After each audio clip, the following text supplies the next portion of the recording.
ധ്യാനത്തിലേക്ക് നമ്മൾ പ്രവേശിക്കുകയാണ്. നമുക്കറിയാം, ലോകത്തിൻ്റെ വിവിധ ഭൂഖണ്ഡങ്ങളിലിരുന്ന് ഒത്തിരിയേറെ മക്കളാണ് പ്രാർത്ഥനാപൂർവം ഈ ധ്യാനത്തിൽ പങ്കെടുത്ത് പ്രാർത്ഥിക്കുന്നത്. ഒത്തിരിയേറെ മക്കളാണ് ആഗ്രഹിച്ച് കാത്തിരുന്ന് തങ്ങളുടെ കണ്ണുനീർ ദിവ്യകാരുണ്യനാഥൻ്റെ മുമ്പിൽ സമർപ്പിക്കാൻ ആഗ്രഹത്തോടുകൂടി ഈ മരിയൻ ഉടമ്പടി ധ്യാനത്തിൽ പങ്കെടുത്ത് പ്രാർത്ഥിക്കാൻ കാത്തിരിക്കുന്നത്. നമ്മളെ പ്രത്യേകമായിട്ട് ഇന്ന് ഈ ദിവസം അൾത്താരയ്ക്ക് ചുറ്റും ഒരുമിച്ച് കൂട്ടിയ അവിടുത്തെ കാരുണ്യത്തിന് നമുക്ക് നന്ദി പറയാം.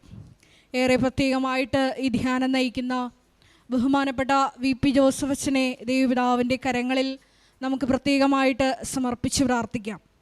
ഉടമ്പടി എടുത്ത് പ്രാർത്ഥിക്കുന്ന നമ്മുടെ എല്ലാവരുടെയും ജീവിതത്തെ വിശദീകരിക്കാനും ശക്തീകരിക്കാനും ആവശ്യമായിട്ടുള്ള തിരുവചനങ്ങൾ അച്ഛൻ്റെ അധരങ്ങളിലൂടെ ദൈവപിതാവ് തന്നെ പ്രദാനം ചെയ്യുവാനും അത് കേൾക്കുന്ന നമുക്ക് മാനസാന്തരത്തിൻ്റെ വലിയ ഫലമുളകാനുള്ള വലിയ കൃപയ്ക്ക് വേണ്ടി നമുക്ക് പ്രാർത്ഥിക്കാം.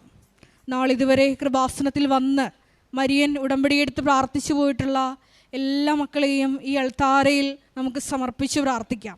അവരുടെ കുടുംബങ്ങളെ, സ്ഥാപനങ്ങളെ എല്ലാം ദൈവമാതാവിൻ്റെ വിമലഹൃദയം വഴിയായി ദിവ്യകാരുണ്യ സന്നിധിയിൽ നമുക്ക് ഒരു നിമിഷം നമുക്ക് സമർപ്പിച്ച് പ്രാർത്ഥിക്കാം.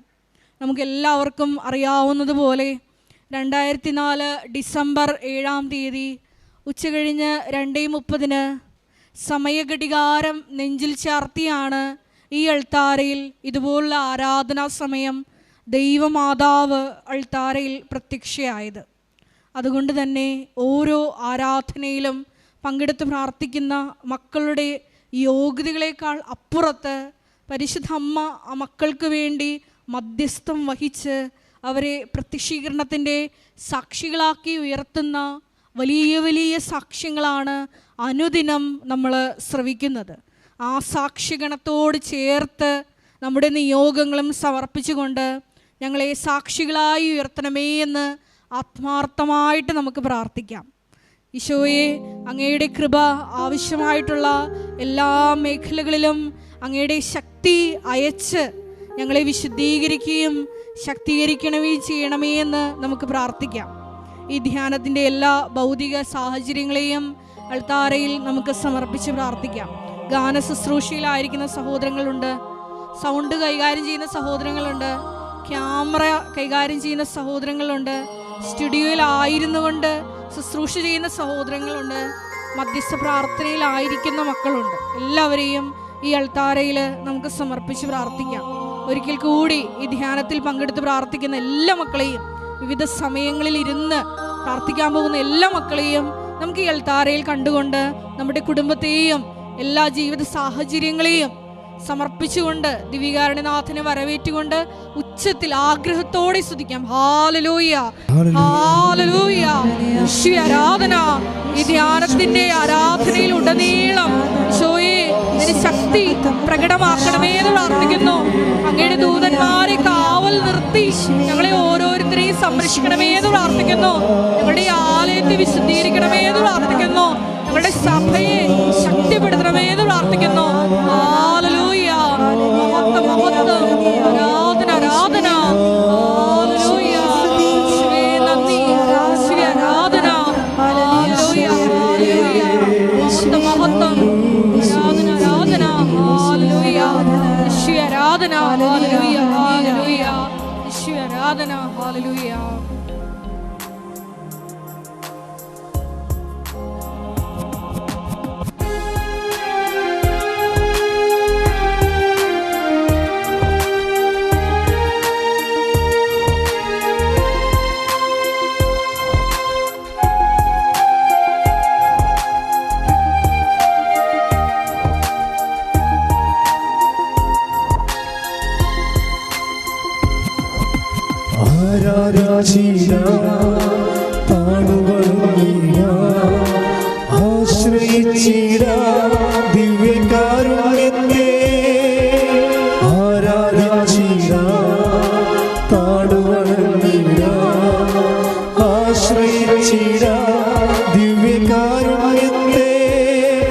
ദിവ്യകാരുണ്യത്തിൻ മുൻപിൽ മാറാത്ത ദുഃഖങ്ങളില്ല, ദിവ്യകാരുണ്യത്തിൻ മുന്നിൽ തീരാത്ത ദുരിതങ്ങളില്ല, ദിവ്യകാരുണ്യത്തിൻ മുന്നിൽ അകലാത്ത ദുരിതങ്ങളില്ല, ദിവ്യകാരുണ്യത്തിൻ മുന്നിൽ തോരാത്ത കണ്ണുനീരില്ല.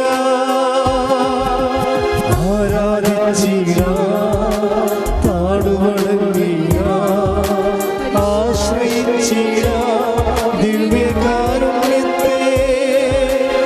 ആരാധിച്ചില്ല, താടുവണങ്ങില്ല, ആശ്രയിച്ചില്ല ദിവ്യകാരുണ്യത്തെ.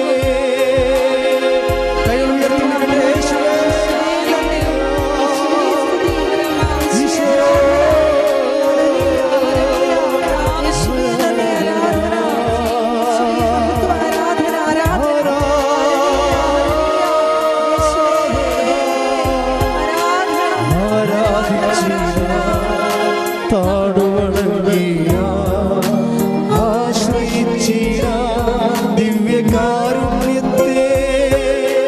ആരാധിച്ചിയ, താടുവണങ്ങിയ, ആശ്രയിച്ചിയ ദിവ്യകാരുണ്യത്തെ.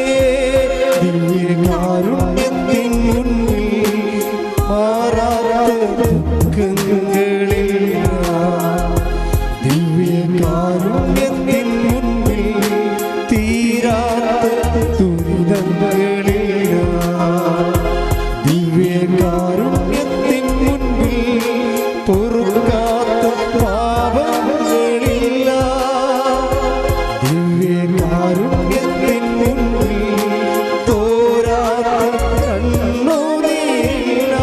കൈകൾ വീശി ആരാധിച്ചില്ല, താടുവണങ്ങിയ, ആശ്രയിച്ചില്ല ദിവ്യകാരുണ്യത്തെ.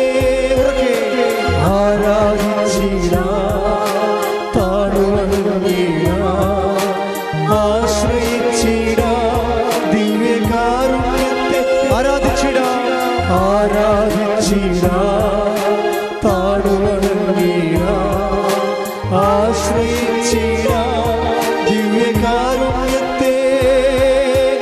ആരാധിച്ചില്ല, താടുവണങ്ങിയ, ആശ്രയിച്ചില്ല ദിവ്യകാരുണ്യത്തെ. സ്തുതിക്കട്ടെ. ഹല്ലേലൂയ, ഹല്ലേലൂയ, ഹല്ലേലൂയ. യേശുവേ,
പരിശുദ്ധ പരമ ദിവ്യകാരുണ്യത്തിന് പരിശുദ്ധ പരമ ദിവ്യകാരുണ്യത്തിന് പരിശുദ്ധ പരമ ദിവ്യകാരുണ്യത്തിന് നമുക്ക് കൃപാസനം പ്രത്യക്ഷീകരണ മധ്യസ്ഥ പ്രാർത്ഥന ഉച്ചത്തിൽ ഏറ്റുചൊല്ലാം. അമ്മേ പരിശുദ്ധ അമ്മേ, അമ്മേ പരിശുദ്ധ അമ്മേ, ദൈവമാതാവേ, ദൈവമാതാവേ, കൃപാസനത്തിലൂടെ കൃപാസനത്തിലൂടെ ഞങ്ങൾക്കും ഞങ്ങളുടെ ദേശത്തിനും അമ്മ മാധ്യസ്ഥം തേടിത്തന്ന എല്ലാ അനുഗ്രഹങ്ങൾക്കും കൃപകൾക്കും ഞങ്ങളിപ്പോൾ ഹൃദയം നിറഞ്ഞ നന്ദി പറയുന്നു. അമ്മേ പരിശുദ്ധ അമ്മേ ദൈവമാതാവേ 2004 ഡിസംബർ 7-ാം തീയതി ഉച്ച കഴിഞ്ഞ് 2:30 കൃപാസനത്തിൽ സംഭവിച്ച അമ്മയുടെ പ്രത്യക്ഷപ്പെടലിനെ കുറിച്ച് തിരുസഭയ്ക്ക് സമർപ്പിച്ചിരിക്കുന്ന പഠനരേഖകളുടെ വസ്തുനിഷ്ഠവും ദൈവശാസ്ത്ര വിധിപ്രകാരമുള്ളതുമായ അന്വേഷണ പഠനങ്ങൾ നടത്തി ആ പ്രത്യക്ഷപ്പെടലിലൂടെ പ്രകടമായ ദൈവമാതാവിന്റെ പ്രത്യേക കരുതലും സംരക്ഷണവും വെളിപ്പെടുത്തുന്ന പീഡിതരുടെ ആശ്വാസം പ്രവാചകന്മാരുടെ രാജ്ഞിയും വാഗ്ദാനത്തിന്റെ പേടകവും പ്രപഞ്ച പ്രകൃതിയുടെ മാതാവുമായ പരിശുദ്ധ അമ്മയുടെ ഭക്തി തിരുസഭയിൽ കൂടുതൽ പ്രചരിച്ച് ജീവിതത്തിന്റെ ദുരിത അവസ്ഥകളിൽ അകപ്പെട്ടു കഴിയുന്ന അനേകായിരം മക്കൾ ദൈവത്തിന്റെ സാന്നിധ്യവും സന്ധിപ്പും കൂടുതൽ അനുഭവിക്കുക ആത്മീയ വിശുദ്ധിയും ദൈവശക്തിയും കൈവരിക്കുവാൻ ഞങ്ങളുടെ കുടുംബങ്ങളെ ഇടയാക്കണമേ. നമുക്ക് സ്തുതിച്ച് പ്രാർത്ഥിക്കാം. ഹല്ലേലൂയ യേശുവേ, ആരാധന ആരാധന ആരാധന. ഹല്ലേലൂയ ഹല്ലേലൂയ ഹല്ലേലൂയ യേശുവേ, ആരാധന ആരാധന. കർത്താവേ ഹല്ലേലൂയ ഹല്ലേലൂയ ഹല്ലേലൂയ യേശുവേ, ഹല്ലേലൂയ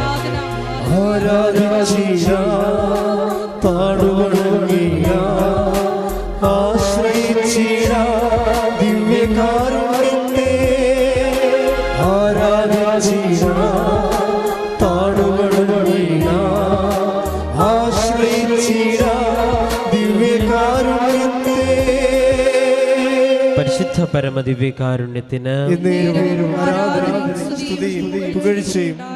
പരിശുദ്ധ പരമദിവ്യകാരുണ്യത്തിന് ആരാധനയും സ്തുതിയും പുകഴ്ചയും ഉണ്ടായിരിക്കട്ടെ. പരിശുദ്ധ പരമദിവ്യകാരുണ്യത്തിന് ആരാധനയും സ്തുതിയും പുകഴ്ചയും ഉണ്ടായിരിക്കട്ടെ.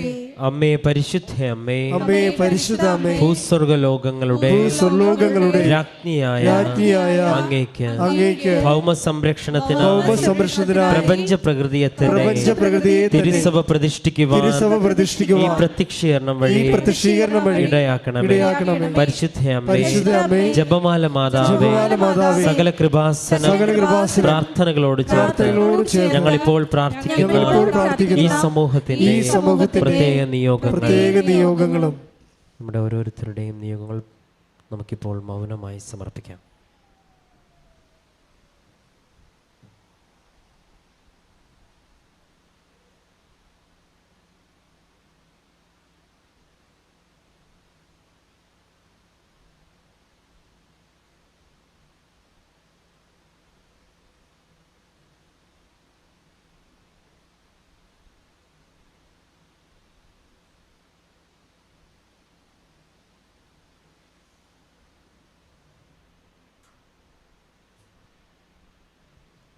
അമ്മയുടെ പ്രത്യക്ഷീകരണത്തിന്റെ ഈ അനുഗ്രഹവേളയിൽ ഞങ്ങൾക്ക് സാധിച്ചു തരുവാൻ കനിയണമേ.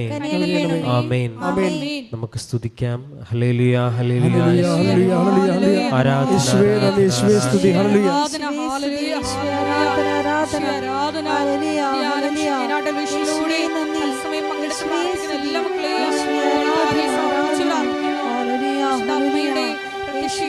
സാക്ഷികളാക്കി മക്കളെ ഉയർത്തണമേ എന്ന് പ്രാർത്ഥിക്കുന്നു.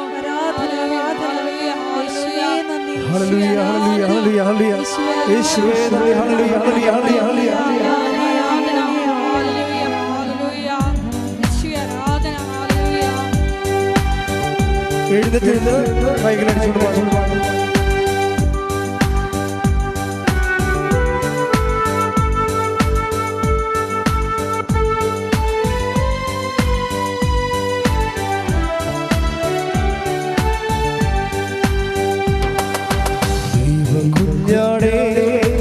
ആത്മനാഥനെ അങ്ങേ ഞങ്ങൾ ആരാധിക്കുന്നു.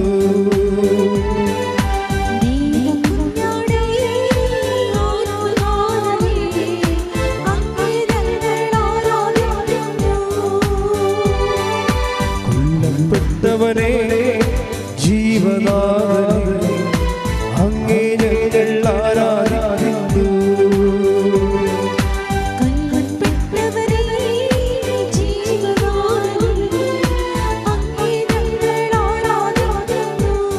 കൈകൾ ഉയർത്തി ആരാധിക്കുന്നു, ഞങ്ങൾ ആരാധിക്കുന്നു. ഹല്ലേലൂയ ആമേൻ. ആരാധിക്കുന്നു, ഞങ്ങൾ ആരാധിക്കുന്നു. ഹല്ലേലൂയ ആമേൻ. സ്തുതിക്കട്ടെ. ഹല്ലേലൂയ ഹല്ലേലൂയ ഹല്ലേലൂയ. യേശുവേ ഹല്ലേലൂയ ഹല്ലേലൂയ. യേശുവേ ഹല്ലേലൂയ ഹല്ലേലൂയ. ഹല്ലേലൂയ ഹല്ലേലൂയ ഹല്ലേലൂയ ഹല്ലേലൂയ. യേശുവേ ഹല്ലേലൂയ.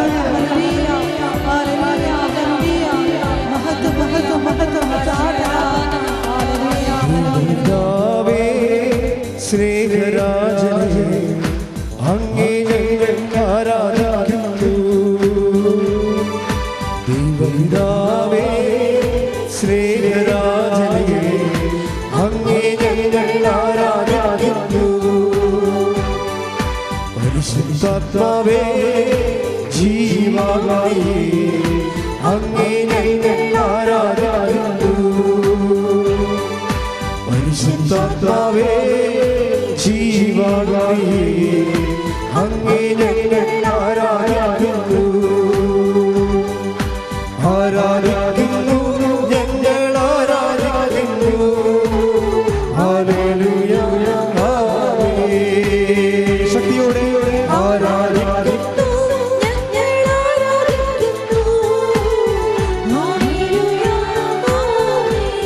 കൈകൾ വീശി ആമേൻ ആമേൻ. യേശുനാഥ ആമേൻ ആമേൻ. ദൈവപുത്ര ആമേൻ ആമേൻ. സർവശക്ത നിത്യപിതാവേ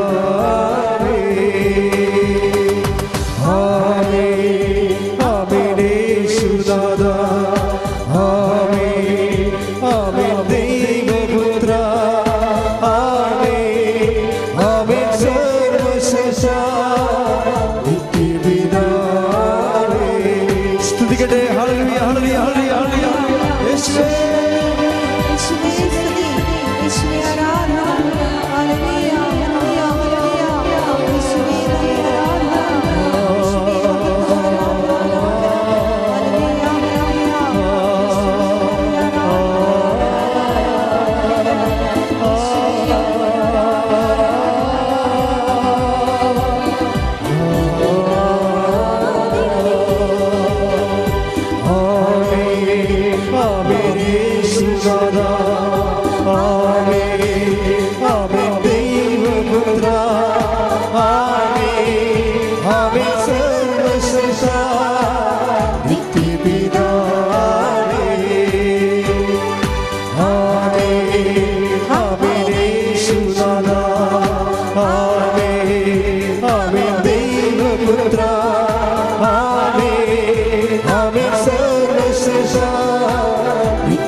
ഇരിക്കുക. പരിശുദ്ധ പരമദിവ്യകാരുണ്യത്തിന് പരിശുദ്ധ പരമദിവ്യകാരുണ്യത്തിന് പരിശുദ്ധ പരമദിവ്യകാരുണ്യത്തിന്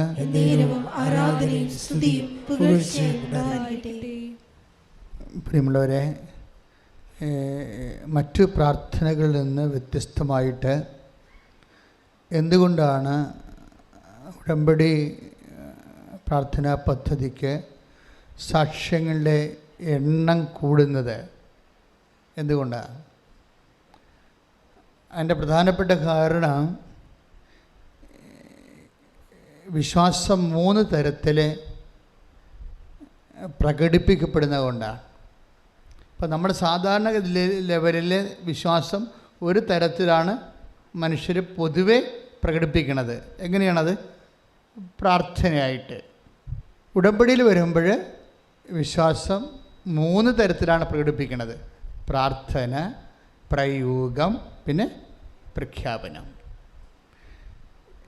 പ്രയോഗത്തിന് ബൈബിളിൽ നല്ല ഒത്തിരി അനുഭവങ്ങളുണ്ട്.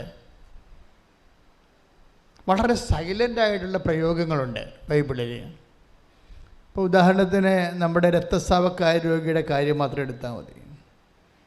അവളൊരു അക്ഷരം, he's not uttering a single word, ഒരക്ഷരം പറയണില്ല. പക്ഷേ വിശ്വാസം അത് ഉള്ളിലാണ് ഇരിക്കുന്നത്, അത് വിചാരമായിട്ടാണ് ഇരിക്കുന്നത്. പക്ഷേ അത് ആക്ഷനിൽ, പ്രവൃത്തിയിൽ അത് പ്രയോഗിക്കുന്നുണ്ട്, ഉള്ളിലിരിക്കുന്നത്. ഇപ്പം നമ്മൾ ഉദാഹരണത്തിന് 8:48 വായിച്ചേ. വിശുദ്ധ ലൂക്കായുടെ സുവിശേഷം. സ്തുതിക്കട്ടെ. ഹല്ലേലൂയ, ഹല്ലേലൂയ, ഹല്ലേലൂയ. യേശുവേ നന്ദി, യേശുവേ സ്തുതി. ഹല്ലേലൂയ, ഹല്ലേലൂയ, ഹല്ലേലൂയ, ഹല്ലേലൂയ, ഹല്ലേലൂയ, ഹല്ലേലൂയ, ഹല്ലേലൂയ, ഹല്ലേലൂയ. ലൂക്ക 8:48. ലൂക്ക 8:48. അവൻ അവളോട് പറഞ്ഞു, അവൻ അവളോട് പറഞ്ഞു മകളെ, നിന്റെ വിശ്വാസം നിന്നെ രക്ഷിച്ചിരിക്കുന്നു. സമാധാനത്തോടെ പോവുക. അപ്പോൾ അവളെ രക്ഷിച്ചത് എന്താണ്? അവളുടെ വിശ്വാസം. അപ്പോൾ വിശ്വാസം ഉണ്ട് ആളിനെ. പക്ഷേ ഹീസ് നോട്ട് പ്രേയിങ്, ഒന്നും ചെയ്യണില്ല, ആൾ പ്രാർത്ഥിക്കണില്ല. പിന്നെ അവൾ എന്താണ് ചെയ്തത്? വിശ്വാസം എങ്ങനെയാണ് പ്രകടിപ്പിച്ചത്? അത് പറയുന്നത്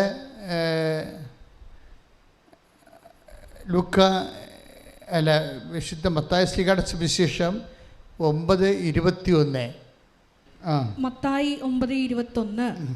അവൻ്റെ വസ്ത്രത്തിൽ ഒന്ന് സ്പർശിച്ചാൽ മാത്രം മതി, എനിക്ക് സൗഖ്യം കിട്ടുമെന്ന് അവൾ ഉള്ളിൽ വിചാരിച്ചിരുന്നു. മത്തായി 9:21 പറഞ്ഞ അവന്റെ വസ്ത്രത്തിൽ ഒന്ന് സ്പർശിച്ചാൽ മാത്രം മതി തനിക്ക് സൗഖ്യം ലഭിക്കുമെന്ന് അവൾ ഉള്ളിൽ വിചാരിച്ചു.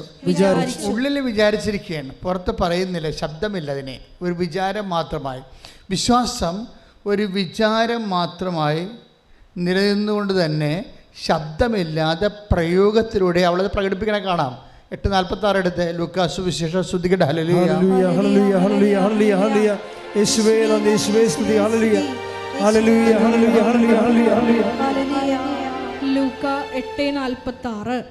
യേശു പറഞ്ഞു, ആരോ എന്നെ സ്പർശിച്ചു, എന്നിൽ നിന്ന് ശക്തി നിർഗമിച്ചിരിക്കുന്നു എന്ന് ഞാൻ അറിയുന്നു. ഈശോയിൽ നിന്ന് എന്താണ് നിർഗമിച്ചത്? ശക്തി. അതെങ്ങനെയാണ് നിർഗമിക്കാൻ കാരണം? ആരോ എന്നെ സ്പർശിച്ചു. ഈശോനെ നമുക്ക് പലതരത്തിൽ സ്പർശിക്കാം. ഈശോയുടെ ഹൃദയത്തെ സ്പർശിക്കാം, ശരീരത്തെ സ്പർശിക്കാം, ഈശോയുടെ സാന്നിധ്യത്തെ സ്പർശിക്കാം. ഇത് എല്ലാം ഇതിൻ്റെതായിട്ടുള്ള. ഇപ്പോൾ ഒരു വിധവ ചില്ലിക്കാശിട്ടില്ലേ, ആ ഒരു വിധവ ശ്രീഭണ്ഡാരത്തിൽ ഈശോ ഇരിക്കണ സമയത്തൊരു വിധവ കൊണ്ടുവന്ന് ഒരു പൈസയ്ക്ക് തുല്യമായ ഒരു ചില്ലി തൊട്ടിട്ട് അപ്പോഴേ ഈശോ എഴുന്നേറ്റു. എന്താ പറഞ്ഞത്? എല്ലാവരെയും കൂടുതലായി അവളെ നിക്ഷേപിച്ചിരിക്കുന്നു. ലൂക്ക 21-ാം അധ്യായം 2-3 തിരുവചനങ്ങൾ. ലൂക്ക 21:2-3. ദരിദ്രയായ ഒരു വിധവ, ഏറ്റവും പറഞ്ഞ ദരിദ്രയായ ഒരു വിധവ, ദരിദ്രയായ ഒരു വിധവ 2 ചെമ്പ് തൊട്ടുകൾ 2 ചെമ്പ് തൊട്ടുകൾ ഇടുന്നതും അവൻ കണ്ടു. അവൻ പറഞ്ഞു, ദരിദ്രയായ ഈ വിധവ മറ്റെല്ലാവരെയും കാൾ കൂടുതൽ നിക്ഷേപിച്ചിരിക്കുന്നു എന്ന് സത്യമായി ഞാൻ നിങ്ങളോട് പറയുന്നു. അപ്പൊ ആ വിധവ ഈശോയുടെ ശരീരത്തെ സ്പർശിക്കുന്നില്ല, പിന്നെ എവിടെയാണ് സ്പർശിക്കുന്നത്? ഹൃദയത്തെ, മനസ്സിനെ സ്പർശിക്കുക. നമ്മുടെ ചില പ്രവൃത്തികൾ ഈശോനെ എവിടെയാണ് സ്പർശിക്കുന്നത്? മനസ്സിലാണ് സ്പർശിക്കുന്നത്. അപ്പോൾ നിങ്ങൾക്ക് ഉടമ്പടിയിലൂടെ നിങ്ങൾ ചെയ്യുന്ന കാരുണ്യ പ്രവൃത്തികൾ ഈശോനെ എവിടെയാണ് സ്പർശിക്കുന്നത്? മനസ്സിലാണ്. അതെപ്പോഴും അറിയണം. നമ്മൾ ചെയ്യുന്ന കാരുണ്യ പ്രവൃത്തികൾ ഇത് ഭയങ്കര ഇപ്പം കഴിഞ്ഞ ദിവസങ്ങളിലേ അഖിൽ ജോസഫിൻ്റെ സാക്ഷ്യം നിങ്ങളത് നോക്കണം. നല്ല സൂപ്പർ സാക്ഷിയാണ്. എല്ലാ സാക്ഷ്യങ്ങളും സൂപ്പറാണ്. ചില സാക്ഷ്യത്തിന് ചില പെക്കൂലിയർ ഫീച്ചേഴ്സ് ഉണ്ടാവും. അഖിൽ ജോസഫ് പറയണത് അദ്ദേഹത്തിന് ഒരു അമേരിക്കൻ വിസ ആദ്യം ബ്ലോക്ക് ചെയ്യും, റിജക്റ്റ് ചെയ്യും. നിങ്ങൾക്കറിയാമല്ലോ, അമേരിക്കൻ വിസ റിജക്റ്റ് ചെയ്താൽ ചിലപ്പോൾ ഒരിക്കലും കിട്ടത്തില്ല. അല്ലെങ്കിൽ പിന്നെ കോൾ ഫോർ ചെയ്യണത്, ഒരു ഇൻ്റർവ്യൂവിന് കോൾ ഫോർ ചെയ്യണത് 6 മാസം കഴിഞ്ഞിട്ടാണ്. പക്ഷേ ഇനി തൻ്റെ ജോലി തൻ്റെ കയ്യിൽ നിന്ന് പോയെന്ന് മനസ്സിലാക്കിയപ്പോൾ അവൻ വന്ന് ഉടമ്പടി ചെയ്യും. ഉടമ്പടി ചെയ്ത് കഴിഞ്ഞ് അപ്പോൾ ഒരാഴ്ചക്കുള്ളിൽ തന്നെ വീണ്ടും ഇവന് ഇമെയിൽ വരും വിസ ഇൻ്റർവ്യൂവിന്. അത്രയും സ്പീഡാണ്. ടൈം ഷോർട്ടനിങ് എന്നൊക്കെ ഞാൻ പറയുമ്പോൾ നിങ്ങളത് ശ്രദ്ധിക്കത്തില്ല, നിങ്ങൾക്കത് മനസ്സിലാവത്തില്ല. ടൈം ഷോർട്ടനിങ് എന്ന് പറയണത് ഇപ്പോൾ അമേരിക്കൻ വിസ കിട്ടുന്നതിന് നിയമപരമായിട്ട് നിങ്ങൾക്കറിയാം, റിജക്റ്റായി കഴിഞ്ഞാൽ എല്ലാവരും തലേ കൈ വെച്ചുകൊണ്ട് നടക്കേ ഉള്ളൂ. കാര്യം ഒരിക്കലും അത് സ്കാൻ ചെയ്ത് സ്ക്രൂട്ടൺ ചെയ്ത് ഫിൽട്ടർ ചെയ്തൊക്കെ വരുമ്പോൾ നിങ്ങളെ അവരാ രാജ്യത്ത് കൊണ്ടുപോകാൻ ഉദ്ദേശിക്കണില്ല എന്ന് നിങ്ങൾക്ക് മനസ്സിലാകും. അതാണ് എൻ്റെ വിഷയം. അപ്പോൾ അതുകൊണ്ട് പ്രത്യേകിച്ച് ട്രംപിൻ്റെ കാലത്ത് ഇത് കുറച്ചുകൂടി കർക്കശ്യമായി. അപ്പോഴേ അങ്ങനെ വന്നപ്പോഴേ ഇത് കിട്ടാൻ സാധ്യതയില്ല. പിന്നെ ആകപ്പാട് പിന്നെയുള്ള സാധ്യത എന്താണ്? അഖിൽ ജോസഫിന് മനസ്സിലായ ഉടമ്പടിയാണ് പിന്നെ ഉള്ളൊരു സാധ്യത. അമ്മ തന്നെ ഈ വിഷയം നേരിട്ടെടുക്കണം. ഫയല് അമ്മയെ ഏൽപ്പിക്കുന്നത് തുല്യമാണ് നമ്മൾ ഉടമ്പടി ചെയ്യണത്. അപ്പോൾ ആ സാക്ഷി നിങ്ങൾ കേൾക്കുമ്പോൾ മനസ്സിലാകാതെ പുള്ളിക്കാരൻ വന്ന് ശക്തമായ രീതിയിൽ ഉടമ്പടി എടുത്തിട്ട് ഉടമ്പടി ആക്ടിവേറ്റ് പുള്ളിക്കാരൻ അത് പ്രവർത്തനത്തിലേക്ക് വരുമ്പോൾ തന്നെ പെട്ടെന്ന് ടൈം ഷോട്ടിന് സമയച്ചുരുക്കം പ്രാപിച്ചിട്ട് ഇയാൾ അങ്ങോട്ട് വിളിക്കും ഇൻ്റർവ്യൂ വിളിച്ച് ഇൻ്റർവ്യൂ പാസ്സാകും. പിന്നെ പെട്ടെന്നാണ് ഇൻ്റർവ്യൂ പാസ്സാകുന്നത്. അതായത് അമ്മ ഫയലെടുത്ത് കഴിഞ്ഞാൽ നിങ്ങൾ പിന്നീട്, അതായത് എന്തെങ്കിലും ഒരു അനക്കം ഉടമ്പടിക്ക് ഉണ്ടായാൽ പിന്നെ നിങ്ങൾ ഒരിക്കലും പഴയ ആൾക്കാരായിരിക്കരുത്. അത് നിങ്ങൾക്ക് പറ്റുന്ന അബദ്ധം. അത് ശരി, നിങ്ങൾ വിചാരിക്കുക സ്വാഭാവികമായിട്ട് വിളിച്ചായിരിക്കും. ഇപ്പം ഞാൻ ഉടമ്പടി എടുത്തില്ലെങ്കിലും എന്നെ വിളിക്കുമായിരിക്കും. ഇങ്ങനെയാണ് ഈ പൊട്ട മനുഷ്യർക്ക് സംഭവിക്കുന്നത്. അതിൽ നിങ്ങൾ പെട്ടെന്ന് കോൾഫർ ചെയ്യുമ്പോൾ അമ്മ ഇടപെടുമ്പോൾ അതിൻ്റെ അകത്തൊരു ഒന്ന് നോട്ട് ബൈ മിനിറ്റിലായിരിക്കും അത് വർക്ക് ചെയ്യണത്. 2 ടൈം ഷോർട്ടറിങ് ഉണ്ടാവും, പിന്നെ ലൈറ്റ് ബൈൻഡിങ് ഉണ്ടാവും, പിന്നെ അങ്ങനെ 4 ഫോർമാറ്റ് ഏതെങ്കിലും ഒരെണ്ണം ഉണ്ടെങ്കിൽ നിങ്ങൾക്ക് മനസ്സിലാക്കണം ഇത് ഉടമ്പടി പ്രോഡക്റ്റാണെന്ന്, ഉടമ്പടിയുടെ ഇഫക്റ്റാണെന്ന് മനസ്സിലാക്കാം. എന്തൊക്കെയാണത്? നോട്ട് ബൈ മെറിറ്റ്, അതായത് നമ്മുടെ യോഗ്യതയില്ല, പക്ഷേ നമുക്ക് കൃപയാൽ നമ്മൾ വിളിക്കപ്പെടുന്നു. പിന്നെ എന്താ? ടൈം ഷോർട്ടനിങ്, നമ്മളെ ഞെട്ടിപ്പിച്ചുകൊണ്ട് സമയച്ചുരുക്കം പ്രാപിക്കും. അപ്പോൾ തന്നെ മനസ്സിലാക്കാം ഇത് അമ്മയാണ് അടുത്ത ഈ ലൈനിൽ നിൽക്കണം, നമ്മളല്ല. നമ്മളെ മാറ്റിയിട്ട് അമ്മ ഡയറക്റ്റ് വിഷയം കൈകാര്യം ചെയ്യാൻ തുടങ്ങിയെന്ന്. ഡയറക്റ്റ് വിഷയം കൈകാര്യം തുടങ്ങാനില്ല. നമുക്ക് ഉടമ്പടിന് ശേഷം നമുക്ക് മനസ്സിലായത് ഈ സഞ്ചാരി മാതാവ് പണ്ട് ഒരു 6 മാസം കൂടുമ്പോൾ 2-3 സാക്ഷ്യമാണ് സഞ്ചാരി മാതാവിൻ്റെ കിട്ടിക്കൊണ്ടിരുന്നത്. ഇപ്പോഴ് ആഴ്ചയിൽ ഒരു ദിവസം 1-2 വെച്ച് എല്ലാ ദിവസം പ്രതി സഞ്ചാരി മാതാവിൻ്റെ സാക്ഷ്യങ്ങൾ കിട്ടുന്നുണ്ട്. സഞ്ചാരി മാതാവ് എന്ന് പറയുമ്പോൾ ആൾക്കാർക്ക് തോന്നി എന്നാ സഞ്ചാരി മാതാവ് നിങ്ങൾക്കറിയാമല്ലോ.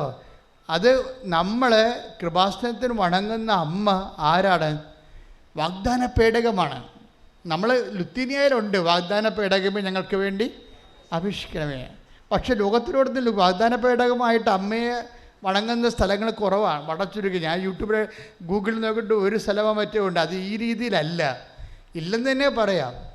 ഇത് അമ്മയുടെ പ്രത്യക്ഷീകരണവുമായിട്ട് ബന്ധപ്പെട്ട് ഉടമ്പടി തന്നപ്പോഴാണ് നമുക്ക് മനസ്സിലായത് ഉടമ്പടി ഇരിക്കുന്നത് വാഗ്ദാന പേടകത്തിലാണ്. അങ്ങനെയാണ് മനസ്സിലായത് കൃപാസനത്തിൽ അമ്മ വെളിവാകപ്പെട്ടിരിക്കുന്നത് വാഗ്ദാന പേടകമായിട്ടാണെന്നാണ്. വാഗ്ദാന പേടകത്തിൻ്റെ അവസ്ഥ അറിയാമല്ലോ. അതായത് വാഗ്ദാന പേടകം ഒരു വ്യക്തി, അതിൻ്റെ ഒരു മെക്കാനിസം ഇതാണ്. ഒരു വ്യക്തി ദൈവത്തിൻ്റെ വചനം ദൈവത്തിൻ്റെ സ്നേഹത്തോടെ കർക്കശ്യമായി അനുഷ്ഠിച്ചു കഴിഞ്ഞാൽ ഈശോ എന്താ പറഞ്ഞത്? എൻ്റെ വചനം നിങ്ങൾ നിലനിൽക്കുന്നു കഴിഞ്ഞാൽ നിങ്ങൾക്ക് ഇഷ്ടമുള്ളത് 15:7 എടുത്ത് ശ്രദ്ധിക്കട്ടെ. ഹല്ലേലൂയ ഹല്ലേലൂയ ഹല്ലേലൂയ ഹല്ലേലൂയ ഹല്ലേലൂയ ഹല്ലേലൂയ യേശുവേ നന്ദി. ഹല്ലേലൂയ ഹല്ലേലൂയ. യോഹന്നാൻ 15:7. യോഹന്നാൻ 15:7 നിങ്ങൾ എന്നിൽ വസിക്കുകയും എന്റെ വാക്കുകൾ നിങ്ങളിൽ നിലനിൽക്കുകയും ചെയ്യുന്നെങ്കിൽ ഇഷ്ടമുള്ളത് ചോദിച്ചു കൊള്ളുക, നിങ്ങൾക്ക് ലഭിക്കും. That's okay. നിങ്ങളൊന്ന് പറഞ്ഞ് നിങ്ങൾ എന്നിൽ വസിക്കുകയും എൻ്റെ വാക്ക് നിങ്ങളിൽ നിലനിൽക്കുകയും ചെയ്യുന്നെങ്കിൽ നിങ്ങൾക്ക് ഇഷ്ടമുള്ളത് ചോദിക്കാം, നിങ്ങൾക്ക് ലഭിക്കും. അപ്പോൾ ഈ വാഗ്ദാന പേടകത്തിൻ്റെ മെക്കാനിസം അങ്ങനെയാണ്. എന്താണ്?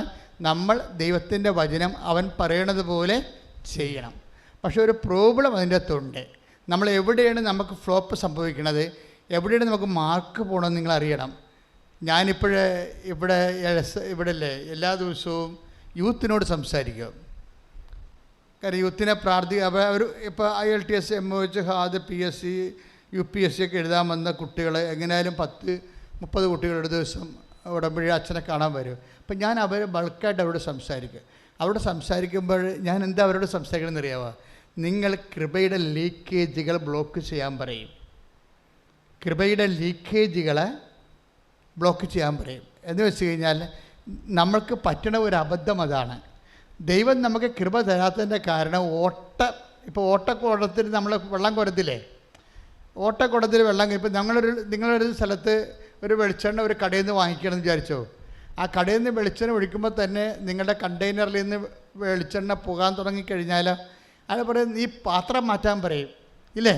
അതുപോലെ കൃപ നിങ്ങൾക്ക് തരുന്നുമ്പോൾ തന്നെ നിങ്ങളുടെ കൃപയുടെ പാത്രം ദൈവം പാത്രം തന്നെയാണ് വിളിക്കണത്. ദൈവം നമ്മുടെ വ്യക്തിയെ, ആത്മാവിനെ, നമ്മുടെ നേച്ചറിനെ നമുക്കറിയാം കൃപ എന്താണ്? Grace built upon nature. നമ്മുടെ പ്രകൃതിയിലാണ്. നമുക്ക് കൃപയ്ക്ക് സ്വീകാര്യമായ ഒരു പ്രകൃതി നമുക്കുണ്ടാവണം. നമ്മളെപ്പോഴും യുദ്ധം ചെയ്യണത് പ്രകൃതിയോടാണ്. നമുക്ക് കൃപ സ്വാഭാവികമായിട്ടും ഉൾക്കൊള്ളാൻ പറ്റുന്ന ഒരു സ്വഭാവ സവിശേഷത നമ്മൾ ആർജിക്കേണ്ടി വരും. സുവിശേഷ വിഹിതമായിട്ട് നമ്മൾക്ക് ഒരിക്കലും പഴയ ആളായിട്ടിരിക്കാൻ പറ്റത്തില്ല. പഴയ ആളായിട്ട് നിങ്ങൾ പഴയിരിക്കുക. ഇപ്പോൾ പക, വിദ്വേഷം, ചതി, അഹങ്കാരം, മുൻകോപം, കലഹം, ഭിന്നത, ലൈംഗിക സൂക്ഷ്മതക്കുറവ്, ഇങ്ങനെയുള്ള വിഷയങ്ങളൊക്കെ വരുമ്പോൾ സ്വാഭാവികമായിട്ട് നേച്ചർ പഴയ നേച്ചർ തന്നെ, ലോകാരൂപിയുടെ നേച്ചർ, ജഡത്വമാണ്. ഇതിൽ വർക്കൗട്ട് ചെയ്യത്തില്ല കൃപ. ഞങ്ങൾ നിങ്ങളോട് മദ്യപാനം ഉപേക്ഷിക്കണമെന്നൊന്നും പറയത്തില്ല. എന്താ കാര്യം? ഞങ്ങൾക്കത് പറയേണ്ട കാര്യമില്ല. നിങ്ങളെ ദൈവം വിളിച്ചിട്ടുണ്ടെങ്കിൽ ദൈവം നിങ്ങളെ ക്രമീകരിച്ചിരിക്കും. നിങ്ങൾക്കൊരു മനസ്സുണ്ടായാൽ മതി. ആ നിങ്ങളുടെ മനസ്സ് ഉടമ്പടി ധ്യാനങ്ങൾ കൂടി വരുമ്പോൾ സ്വാഭാവികമായിട്ട് അമ്മ തന്നെ നിങ്ങളെ കിളച്ച് വളവിടാൻ പറ്റുന്ന രൂപത്തിൽ, 100 മേനിക്ക് അയക്കാൻ പറ്റുന്ന രൂപത്തിൽ റീചേഞ്ച് ചെയ്യും. കാര്യം ഗ്രേസ് ബിൽട്ടപ്പോൾ നേച്ചറാണ്. നേച്ചർ എന്ന് വെച്ചാൽ കൃപ എപ്പോഴും ദൈവശാസ്ത്രപരമായിട്ട് ഒരു മനുഷ്യൻ്റെ പ്രകൃതിയിലാണ് ദൈവം കൊടുക്കുന്നത്. പ്രകൃതിയോ വാട്ട് ഈസ് നേച്ചർ?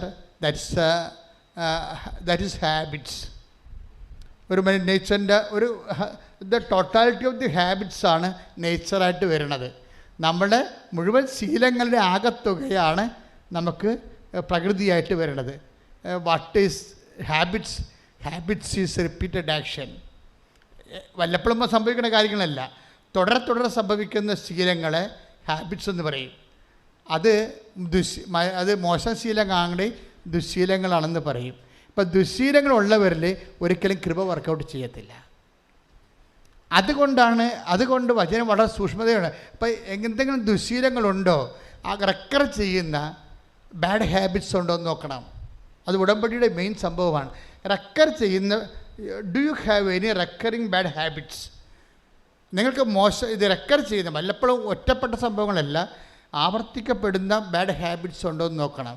എങ്കിലേ നിങ്ങളുടെ നേച്ചർ, നിങ്ങളുടെ പ്രകൃതി കൃപ സ്വീകരിക്കാൻ പറ്റുന്നതല്ല, ഉടമ്പടി ഉടയാൻ സാധ്യതയുണ്ട്. അത് വളരെ ശ്രദ്ധിക്കണം. ഒന്ന് പ്രാർത്ഥിക്കുക. കർത്താവായ ദൈവമേ, ഉടമ്പടി പ്രകാരം കൃപ ആർജിക്കാൻ ആവശ്യമായ ഒരു നേച്ചർ പ്രകൃതി എന്നിൽ സംജാതമാക്കണമേ. ശ്രദ്ധിക്കട്ടെ. ഞങ്ങളുടെ പ്രകൃതിയെ അങ്ങ് പരുവപ്പെടുത്തണമേ എന്ന് പ്രാർത്ഥിക്കുന്നു. ഹല്ലേലൂയ. യേശുവേ നന്ദി, യേശുവേ ആരാധന. ഉടനടി പരിഹാരമേകും ഉടമ്പടി പ്രാർത്ഥനയിൽ, ഉടനടി പരിഹാരമേകും അവൻ പറയുന്നത് ചെയ്തിടുകിൽ ജീവിതം ധന്യമായി തീർന്നിടും. ഇത് ലീക്കേജാണ്. അതായത് ഇത് കൃപ നിങ്ങൾക്ക് കിട്ടിയാൽ തന്നെ നഷ്ടപ്പെടാൻ, ചോർന്നു പോകാൻ സാധ്യതയുള്ള ഒരു ലീക്കേജുകളാണ്. ഇത് ബ്ലോക്ക് ചെയ്യണം നമ്മൾ. ഇപ്പം ഞാൻ കുഞ്ഞുങ്ങളോട് സംസാരിക്കണില്ലേ, അപ്പം അവരെല്ലാം എഡ്യൂക്കേറ്റഡ് ആണ്. പക്ഷേ അവരോട് ഞാൻ പറയും, മക്കളെ എഡ്യൂക്കേഷൻ നിങ്ങൾക്കുണ്ട്, പക്ഷേ നിങ്ങൾ ശ്രദ്ധിക്കേണ്ട ഒരു കാര്യം, നിങ്ങൾ ഇൻ്റലിജൻ്റായിട്ട് വേണം. വിശ്വാസം ഒരു ഇൻ്റലിജൻ്റ് അഫെയറാണ്. ഞാൻ എപ്പോഴും നിങ്ങളോട് പറയുന്ന കാര്യമാണ്. Faith is not an emotional affair. അത് ഇൻ്റലിജൻ്റ്, ബുദ്ധിപരമായ ഒരു വിനിമയമാണ് വിശ്വാസം എന്ന് പറയുന്നത്. അല്ല, അതിന് ഈ വൈകാരികമായ ഒരു വിനിമയമല്ല, ബുദ്ധിപരമാണത്. ഞാൻ അപ്പം മക്കളോട് പറയും, ദൈവത്തോട് നിങ്ങൾ ഇടപെടുമ്പോൾ ഇൻ്റലക്റ്റായിട്ട് ഇൻ്റലിജൻ്റായിട്ട് ഇടപെടണം. എന്താ കാര്യം? ഇപ്പം നിങ്ങളിപ്പോൾ ഒരു IELTS, MOH, അതൊക്കെ പഴയ, അല്ലെങ്കിൽ PSC എന്തെങ്കിലും ഇൻ്റർവ്യൂവിനൊക്കെ പോകണം. അപ്പോൾ നിങ്ങളിപ്പോൾ ഒരു ഉടമ്പടിയിൽ നിൽക്കുകയാണ്. ഉടമ്പടിയിൽ നിൽക്കുമ്പോൾ നിങ്ങളിപ്പോൾ ഉടമ്പടി പ്രകാരം പ്രേക്ഷിത പ്രവർത്തനം ചെയ്യുന്നുണ്ട്, അല്ലേ? പ്രേക്ഷിത പ്രവർത്തനം, കാരുണ്യ പ്രവർത്തികൾ ചെയ്യുന്നുണ്ട്. അതുപോലെ തന്നെ നിങ്ങൾ രോഗികളെ കാണുന്നുണ്ട്, ഒക്കെ ശരി. നിങ്ങൾ സൗമ്യത പാലിക്കുന്നുണ്ട്, പ്രാർത്ഥനയിൽ ജീവിക്കുന്നുണ്ട്, ഇതൊക്കെ ശരി. പക്ഷെ ദൈവത്തിന് ഒരു കാര്യം അറിയാം. എന്താണ് ദൈവത്തിന് അറിയാവുന്നത്? നിങ്ങൾ ഈ പരീക്ഷക്കാലം കഴിയുമ്പോൾ പഴയ ആൾക്കാരുമായിട്ട് കൺവേർട്ട് ചെയ്യുമെന്നറിയാം. അതോടുകൂടി നിങ്ങളുടെ കാര്യത്തിൽ ഒരു തീരുമാനമാകും. ഇതാണ് പ്രശ്നം. ഇൻ്റലിജൻ്റ് എന്ന് പറയാം. ഫെയ്ത്ത് ഇൻ്റലിജൻ്റായിട്ടാണ് കൈകാര്യം ചെയ്യേണ്ടത്. ഇത് ലീക്കേജാണ്. ഇത് ദൈവത്തിന് നിങ്ങളെക്കുറിച്ചുള്ള മുൻവിധിയുണ്ട്. അതായത് ഈ അഭ്യാസവും ഈ പ്രാർത്ഥനയൊക്കെ കാണിക്കുന്നത് വയറ്റിപ്പഴപ്പിന് വേണ്ടി മാത്രമാണ്, തൽക്കാലം ജയിച്ചു കയറാൻ വേണ്ടിയുള്ള ഉടായ്പാണ്. ഇത് കഴിഞ്ഞു കഴിഞ്ഞാൽ തനി സ്വഭാവം കാണിക്കും. തനി സ്വഭാവം, അതാണ് ലീക്കേജ് എന്ന് പറയുന്നത്. നിങ്ങളുടെ തനി സ്വഭാവം, കണ്ടത്തടിക്ക് മുണ്ടത്തടി, അപ്പൻ്റെ അടുത്ത്, നിങ്ങൾക്കറിയാമില്ല, നമ്മൾ നാട്ടുകാരുടെ കടത്തിലൊന്നും കയറണ്ട, അവർ ഇങ്ങനെ പെടരി ഞൊട്ടിക്കൊണ്ട് പോകും. നിങ്ങളുടെ കാര്യം നിങ്ങൾ സ്വന്തം അമ്മയുടെ അടുത്തേക്ക് അറിയാൽ മതി, നിങ്ങളുടെ കാര്യത്തിൽ തീരുമാനമാകും. That is U. സ്വന്തം അമ്മയോട് എന്താ നിങ്ങൾ പെരുമാറണത്, അല്ലെങ്കിൽ സ്വന്തം അമ്മമ്മയോട് അപ്പനോട് എന്താ പെരുമാറണത്, അതാണ് നിങ്ങൾ. അതെൻ്റെ അപ്പനല്ലേ എൻ്റെ അമ്മയല്ലേ എന്ന് വിചാരിച്ചുകൊണ്ട് നിങ്ങൾക്ക് ലൈസൻസ് ഇല്ല എന്തും പറയാനോ എന്തും ചെയ്യാനോ. That is നിങ്ങളതാണ്.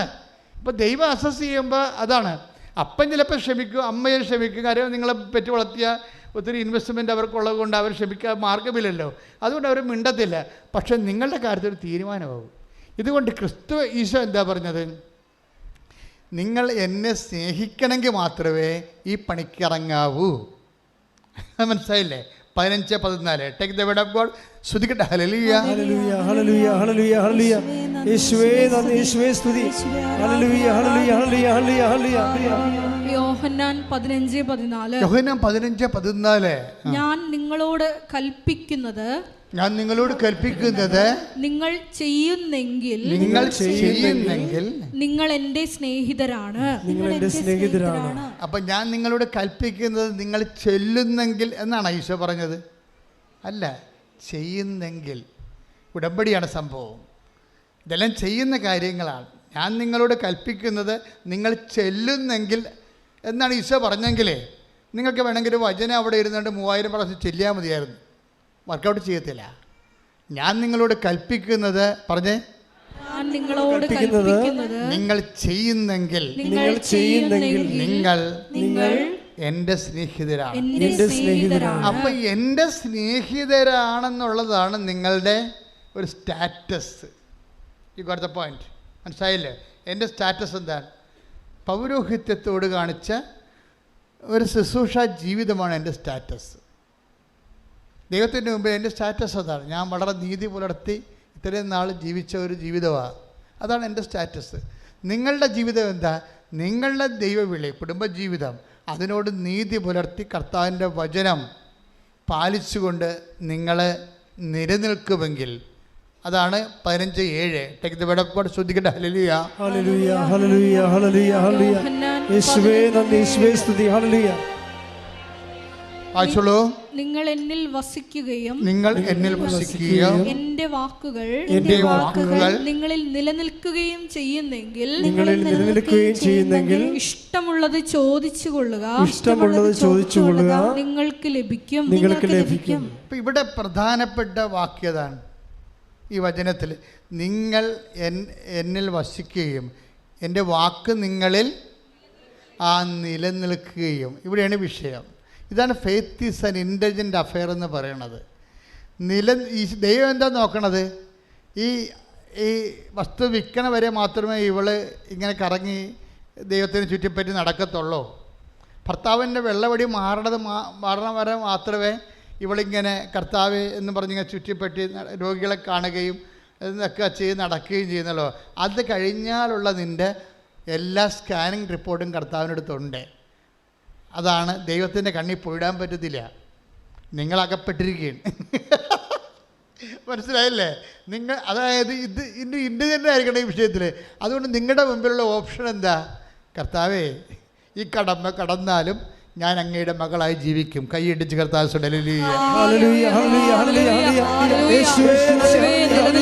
ഫലം പുറപ്പെടുവിക്കുവാൻ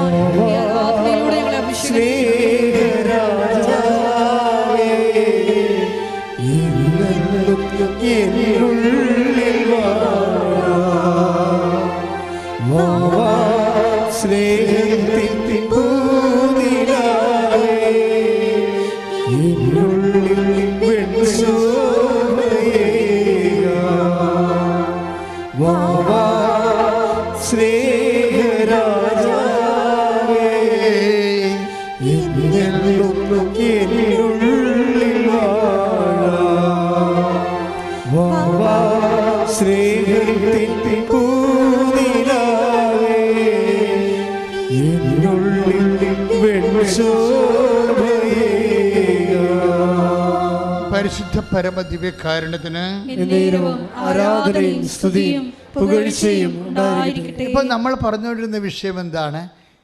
കർത്താവിൻ്റെ മനസ്സിനെ പ്രസാദിപ്പിക്കുക, അല്ലേ?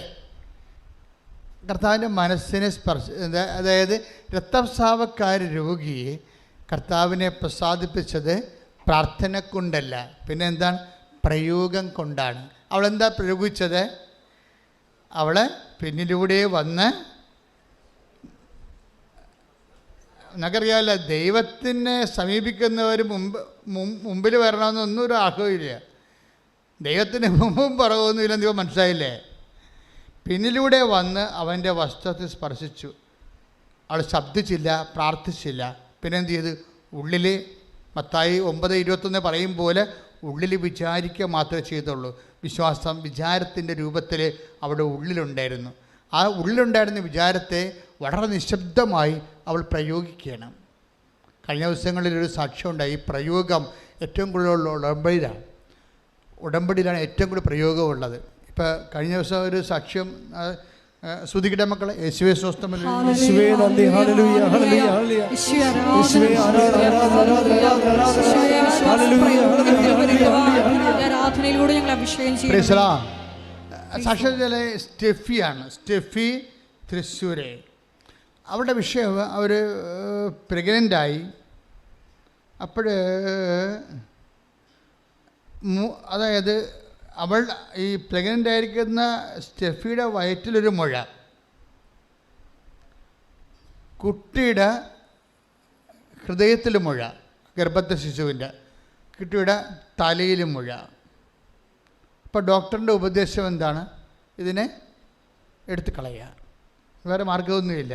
ഇനി ജനിച്ചാൽ തന്നെ അത് വല്ല ബുദ്ധിമാന്യമോ ഉള്ള വൈകാല്യമുള്ള കൊച്ചാവും. കാര്യം കൊച്ചിൻ്റെ അമ്മയുടെ വയറ്റിൽ മുഴയുണ്ട്, അപ്പോൾ തന്നെ ബ്ലഡ് സർക്കുലേഷൻ്റെ ഒക്കെ ഒത്തിരി പ്രോബ്ലംസ് വരും. അല്ലാതെ തന്നെയുള്ള ഭക്ഷണ പ്രശ്നങ്ങളൊക്കെ എല്ലാം വരും. പിന്നെ എന്താ, കുട്ടിയുടെ ഹൃദയത്തിൽ മുഴ, പിന്നെ തലയിൽ മുഴ. അപ്പോൾ അത് ചാപിള്ളയായിട്ട് ജനിക്കും, അല്ലെങ്കിൽ ജനിച്ചാൽ തന്നെ കുട്ടിയെ കിട്ടാൻ മാർഗമില്ല. അപ്പോൾ എന്നിട്ട് സ്റ്റെഫി വിശ്വാസത്തെ വിട്ടുപോകണില്ല. നമ്മുടെ ഈ ഉടമ്പടി ആൾക്കാരെ കൊണ്ട് ഇപ്പോൾ ശരിക്കും, അതായത് പല ആൾക്കാരുടെയും വിശ്വാസം പെട്ടെന്ന് 8ാം ക്ലാസ്സിൽ നിന്ന് 10ാം ക്ലാസ്സിലായി, പെട്ടെന്ന് PDC ആയി, പെട്ടെന്ന് വിശ്വാസം ഡിഗ്രിയായി, പോസ്റ്റ് ഗ്രാജുവേഷനിലേക്ക് പെട്ടെന്ന്. നിങ്ങൾക്കൊരു പ്രോബ്ലം വരുമ്പോൾ നിങ്ങൾ പെട്ടെന്ന് പാസ്സായി പോണ കേൾക്കാം. ഓൾ പ്രൊമോഷനല്ല, ശരിക്കും. അതായത് ഒരു വിഷയത്തെ ഇൻവെസ്റ്റ് ചെയ്യാനുള്ള ഒരു വ്യക്തിയുടെ കഴിവ്, ability to invest on a problem, അതാണ് നമ്മുടെ ഇവിടെ. അതായത് ദൈവത്തിൽ വിശ്വസിക്കുന്നത് എന്താണ് ശരിക്കും പറഞ്ഞാൽ? വിശ്വാസം എന്ന് പറയണത് ability to invest on a problem in the basis in the name of Jesus. ദൈവത്തിൻ്റെ നാമത്തിൽ ഒരു വിഷയം ദൈവത്തിനെ ഏൽപ്പിച്ചിട്ട് അതിൽ വിശ്വാസം ഇൻവെസ്റ്റ് ചെയ്യും. അതൊരു കഴിവാണ് ശരിക്കും. വിശ്വാസം ഇൻവെസ്റ്റ് ചെയ്യാനുള്ള കഴിവ്. അത് പെട്ടെന്ന് നമുക്കൊരു പ്രോബ്ലം വരുമ്പോൾ കർത്താവ് ഉദ്ദേശിക്കുന്നത് പ്രോബ്ലത്തിൽ നിങ്ങൾ അലയണമെന്നല്ല ഉദ്ദേശിക്കുന്നത്. നിങ്ങളുടെ വിശ്വാസത്തിനെ ദൈവം പെട്ടെന്ന് അപ്ഗ്രേഡ് ചെയ്യും. ഫെയ്ത്ത് അപ്ഗ്രേഡേഷൻ സംഭവിക്കും. നമുക്കൊരു പ്രോബ്ലം ഉണ്ടാകത്തില്ലെങ്കിൽ നമ്മുടെ ഫെയ്ത്ത് 0 ഫെയ്ത്തായിട്ടിരിക്കും. മനസ്സിലായില്ലേ? ഇനി ഒരു പ്രോബ്ലം ഉണ്ടായെന്ന് തന്നെ വിചാരിക്കുക. നിങ്ങളത് ദൈവത്തിൻ്റെ ഫോർമാറ്റിൽ കൊണ്ടുവരുന്നില്ല, ബുദ്ധിയുടെ ഫോർമാറ്റിൽ കൈകാര്യം ചെയ്താലും 0 ഫെയ്ത്താണ് റിസൾട്ട്. അച്ഛൻ പറയാൻ മനസ്സിലാകുന്നുണ്ടോ? അതായത് ഇപ്പോൾ സ്റ്റെഫി, ഇപ്പോൾ ഡോക്ടർ എന്താ പറയണത്? ഡോക്ടർ ഇൻ്റലക്ച്വൽ ഫോർമാറ്റാണ് അത് ഉപയോഗിക്കുന്നത്, ബുദ്ധിപരമായിട്ട്. അത് ആ കുട്ടിയെ കിട്ടിയിട്ട് കാര്യമില്ല എന്ന് പറയണത്. കുട്ടിയെ കിട്ടിയിട്ട് കാര്യമില്ല, it is better to abort. ആ വൈദ്യശാസ്ത്രം അങ്ങനെ ചെയ്യത്തുള്ളൂ. ആവശ്യമില്ലാത്ത ഒരു റിസ്ക്കും അവരെടുക്കത്തില്ല. കാര്യം അങ്ങനെ ഒരു കുട്ടി ജനിച്ചാൽ പിന്നെ രാഷ്ട്രത്തിന് 2-3 പ്രശ്നങ്ങളാണ്. അമ്മ എന്ന് പറയുന്ന വ്യക്തിയുടെ ജീവിതം നോൺ പ്രൊഡക്റ്റീവ് ആകും. രാഷ്ട്ര പുനർനിർമ്മാണത്തിന് പിന്നെ ഉപയോഗിക്കാൻ പറ്റത്തില്ല. അവർ കൊച്ചിനെ ചുമന്നുണ്ടാക്കേണ്ടി വരികയില്ലേ. അപ്പോൾ ഇതിന് സ്വാഭാവികമായിട്ട് കുട്ടിക്ക് അമ്മയ്ക്കും രാഷ്ട്രം തീറ്റി കൊടുക്കണം, ഭക്ഷണം കൊടുക്കണം. അതാണ് രാഷ്ട്രത്തിൻ്റെ പ്രശ്നം. അതുകൊണ്ട് ഡോക്ടർമാർക്കെല്ലാം വളരെ റാഷണലായിട്ടുള്ള ഉപദേശമാണ് കൊടുക്കണം. അപ്പോൾ അവർ പറയും it is better to terminate എന്ന് പറയും. പക്ഷേ ഇത് ആരോടാ പറഞ്ഞിരിക്കണത്? ഒരു വിശ്വാസിയോടെ പറഞ്ഞിരിക്കണത്. വിശ്വാസിയെ സംബന്ധിച്ചിടത്തോളം ഈ ഡോക്ടർ പറയുന്ന ബുദ്ധിയുടെ അപ്പുറത്ത് അവർ വേറെ ഒരു ശക്തിയെ കാണുന്നുണ്ട്. ഇതിന് നമുക്കറിയാം, ദൈവം സാന്നിധ്യം നൽകണത് ശക്തിയുടെയും ജ്ഞാനത്തിൻ്റെയും രൂപത്തിലാണ്. ശക്തിയുടെയും ജ്ഞാനത്തിൻ്റെയും രൂപത്തിൽ നമ്മൾ ദൈവം എന്ന് പറയുന്നുണ്ടെങ്കിലും അനുഭവതലത്തിൽ നമുക്ക് ഇങ്ങനെ ഡൗൺലോഡ് ചെയ്ത് കിട്ടണത് ശക്തിയും ജ്ഞാനവുമാണ് ദൈവം. ഇപ്പം ഈശോയുടെ വചനം തന്നെ കേൾക്കാമല്ല. ഇപ്പം 1 Corinthians 1:24 take the word of God. ശ്രുതിക്കട്ടെ. ഹല്ലേലൂയ ഹല്ലേലൂയ ഹല്ലേലൂയ ഹല്ലേലൂയ ഹല്ലേലൂയ. യേശുവേ നന്ദി. ഹല്ലേലൂയ ഹല്ലേലൂയ ഹല്ലേലൂയ. 1 Corinthians 1:24 ക്രിസ്തു ദൈവത്തിൻ്റെ ശക്തിയും ദൈവത്തിൻ്റെ ജ്ഞാനവുമാണ്. അപ്പം ക്രിസ്തു ആരാണ്? ദൈവത്തിൻ്റെ ശക്തി, ദൈവത്തിൻ്റെ ജ്ഞാനവുമാണ്. അപ്പോൾ ദൈവത്തിൽ നമുക്ക് 2 കാര്യം കിട്ടും. ജ്ഞാനം എന്ന് പറയുന്നത് എന്താണ്? ഒരു വിഷയത്തിൻ്റെ ആശയ പരിസരം. ഇപ്പോൾ ഈ ടേബിൾ ഉണ്ടാക്കണം, ആദ്യം എന്ത് ചെയ്യണം? ടേബിൾ വരക്കണം, അല്ലേ? അതിൻ്റെ അപ്പോൾ വീടാണെങ്കിൽ പ്ലാൻ ഉണ്ടാക്കണം, അല്ലേ? അതാണ് ജ്ഞാനം എന്ന് പറയുന്നത്. ഇപ്പോൾ ഈ ലോകം ക്രിയേറ്റ് ചെയ്യണമെങ്കിൽ ദൈവം ഇതിൻ്റെ സ്കെച്ച് ഉണ്ടാക്കണം, സ്കെച്ചും പ്ലാനും ഉണ്ടാക്കണം. എന്നിട്ടാണ് അതിൻ്റെ അകത്ത് മാറ്റർ ഫില്ല് ചെയ്യണത്. അപ്പോഴേ അതുപോലെ തന്നെ അത് പ്രയോഗമെന്ന് പറയും. ഇപ്പോൾ ആദ്യം സിദ്ധാന്തം, പിന്നെ പ്രയോഗം. അതാണ് ജ്ഞാനവും ശക്തിയും. ശക്തിയാണ് പ്രയോഗം വരണത്. ദൈവം പവറായതുകൊണ്ട് പ്രയോഗം ശക്തിയിൽ വരുവാണ്. അപ്പോൾ അങ്ങനെ വരുമ്പോൾ നമുക്കത് നമ്മുടെ ബോഡിയിലാണ് ഈ ശക്തി ഇൻവെസ്റ്റ് ചെയ്യണമെങ്കിൽ അത് ഹീലിംഗ് ആയിട്ട് വരും. അതിനൊരു മീഡിയമായിട്ടാണ് ഉടമ്പടി തല ഉപയോഗിക്കുന്നത്. ഉടമ്പടി തല നമ്മൾ ഉപയോഗിക്കത്തില്ലേ? ഉടമ്പടി തല ഞങ്ങൾ അതിൻ്റെ അകത്ത് പവർ ഇൻകൾക്കേറ്റ് ചെയ്തിരിക്കുകയാണ്. എങ്ങനെയാണ് ഇൻകൾക്കേറ്റ് ചെയ്യണത്? അത് കർത്താവ് നൽകിയ വിശുദ്ധ പൗരോഹിത്യത്തിൻ്റെ പരമാധികാരത്തിൽ കർത്താവ് ആശീർവാദ അനുഗ്രഹം തന്നിട്ടുണ്ടല്ലോ. അപ്പോൾ ആശീർവാദ അനുഗ്രഹം ചില അച്ഛന്മാർ സാധാരണ കാര്യങ്ങൾക്ക് വേണ്ടി ഉപയോഗിക്കും. ആ പള്ളിയിൽ കൊണ്ടുവന്ന സാധനങ്ങൾ വെഞ്ചരിച്ച് കൊടുക്കാനേ ഉപയോഗിക്കത്തുള്ളൂ. ഞാൻ ആശീർവാദ അനുഗ്രഹം എല്ലാത്തിനും ഉപയോഗിക്കുമായിരുന്നു, എല്ലാത്തിനും. കാര്യം എനിക്കത് കിട്ടിയത് ഞാൻ പഠിക്കുന്ന കാലത്ത് ജോൺ പോൾ മാർപ്പാപ്പ വത്തിക്കാൻ്റെ അരമനയുടെ മുകളിൽ ഈ അറ്റ്ലാന്റിക് സമുദ്രം കൂവിക്കുത്തി ഉയർന്നു വന്നിരുന്നു, ഇറ്റലിയെ വിഴുങ്ങണ പോലെ. അപ്പോൾ ജോൺ പോൾ മാർപ്പാപ്പ അരമനയിൽ നിന്നുകൊണ്ട് അറ്റ്ലാന്റിക് സമുദ്രത്തിൻ്റെ മേൽ കൈ ഉയർത്തിക്കൊണ്ട് സമുദ്രത്തെ ആശീർവദിച്ചു. ഇത് 1983-84 ഇത് സംഭവിക്കുന്നത്. ഇത് എന്നെ വല്ലാത്ത രീതിയിൽ ഹോണ്ട് ചെയ്ത് എനിക്കൊരു തുറവ് കിട്ടി. എന്താ കാര്യം? ഇത്രയും ധൈര്യമായിട്ട് സമുദ്രത്തിൻ്റെ മേൽ കൈ ഉയർത്താൻ കർത്താവിൻ്റെ പുരോഹിതനെ മാത്രമേ കഴിയത്തുള്ളൂ. ശ്രദ്ധിക്കട്ടെ. ഹല്ലേലൂയ, ജീവിതത്തിന്റെ പ്രതിസന്ധി ഘട്ടങ്ങളിൽ വിശ്വാസം പ്രയോഗത്തിൽ വരുത്തുവാനുള്ള വലിയ കൃപ ഞങ്ങൾക്ക് നൽകണമേ.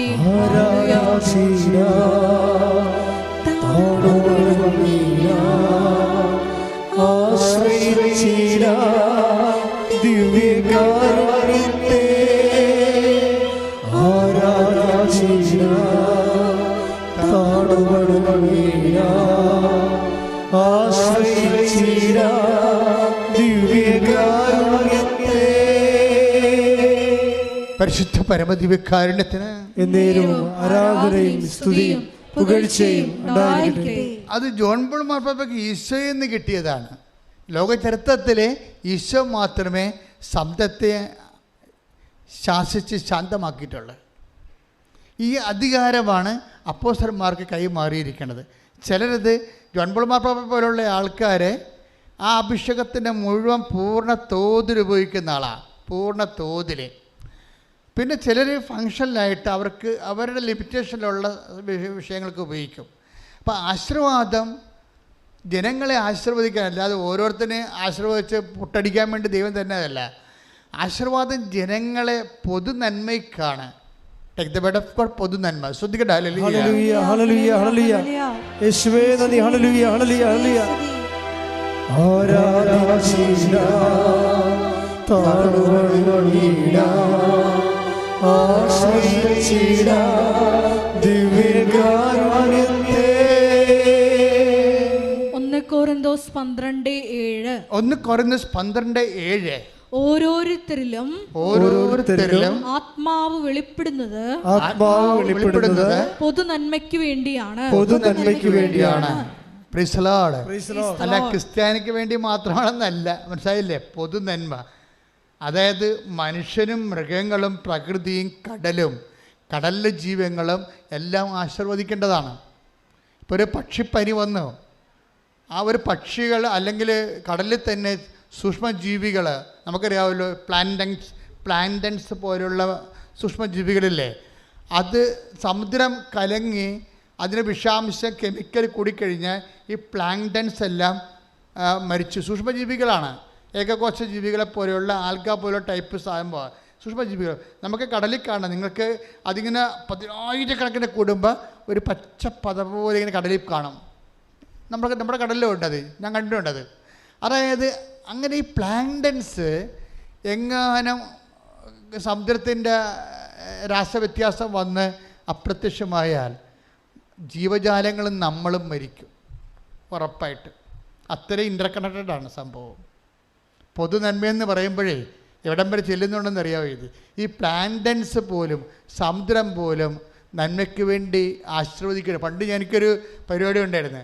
എല്ലാ കൊല്ലവും 10 കൊല്ലം അടുപ്പിച്ച് ഞാൻ 900 തൊട്ട് 901 തൊട്ട് 990 തൊട്ട് 2000 വരെ കടൽ ആശീർവദിക്കാൻ പോകുമായിരുന്നു. കടലിൽ വള്ളമെടുത്ത് കടൽ ആശീർവദിക്കാൻ പോകും. അപ്പോൾ എന്ത് സംഭവിക്കണമെന്ന് വെച്ച് കഴിഞ്ഞാൽ, ഈ സൂക്ഷ്മജീവികളെ കഴിച്ച് കഴിയുന്ന കുഞ്ഞു മീനുകളുണ്ട്. ആ കുഞ്ഞു മീനുകൾ കഴിക്കുന്ന നെത്തോലിയുണ്ട്. നെത്തോലിയെ കഴിച്ച് ചെമ്മീൻ കഴിക്കുന്ന മറ്റ് ചാള, അയില പോലുള്ള അയിലയെ കഴിക്കുന്ന തിമിംഗലങ്ങളൊക്കെ ഉണ്ട്. എല്ലാം ചത്തുപോകും. പ്ലവൻ ചത്താൽ എല്ലാം ചത്തുപോകും. അതാണ്. അപ്പം നിസ്സാര കാര്യമല്ല ശരിക്കും. അപ്പോഴേ ഇതെല്ലാം എപ്പോഴും ആശീർവദിക്കുകയും ജീവജാലങ്ങളുടെ നിലനിർത്തുകയും ചെയ്യേണ്ടതാണ്. നിങ്ങൾ കൈകൾ ഉയർത്തിക്കൊണ്ട് ലോകത്തിൽ മുഴുവനും ഉണ്ടാകുന്ന ഇതുപോലെ പ്രകൃതി നാശത്തിനെതിരെ, ഉണ്ടാകുന്ന രാസമാറ്റങ്ങൾക്കും എതിരെ, അതിനുണ്ടാകുന്ന പലതരം വേസ്റ്റേജുകൾ, സമുദ്രം ഒരു കുപ്പക്കൂനയാക്കി മാറ്റുന്ന അവസ്ഥകൾ, അതിനെയെല്ലാം പ്രതിരോധിക്കാൻ ജ്ഞാനവും ബുദ്ധിയും ദൈവത്തിൻ്റെ ശക്തിയും നേതാക്കന്മാർക്കും ജനങ്ങൾക്കും ശാസ്ത്രജ്ഞന്മാർക്കും നൽകുന്നതിന് വേണ്ടി അതിശക്തമായി സ്തുതിക്കട്ടെ.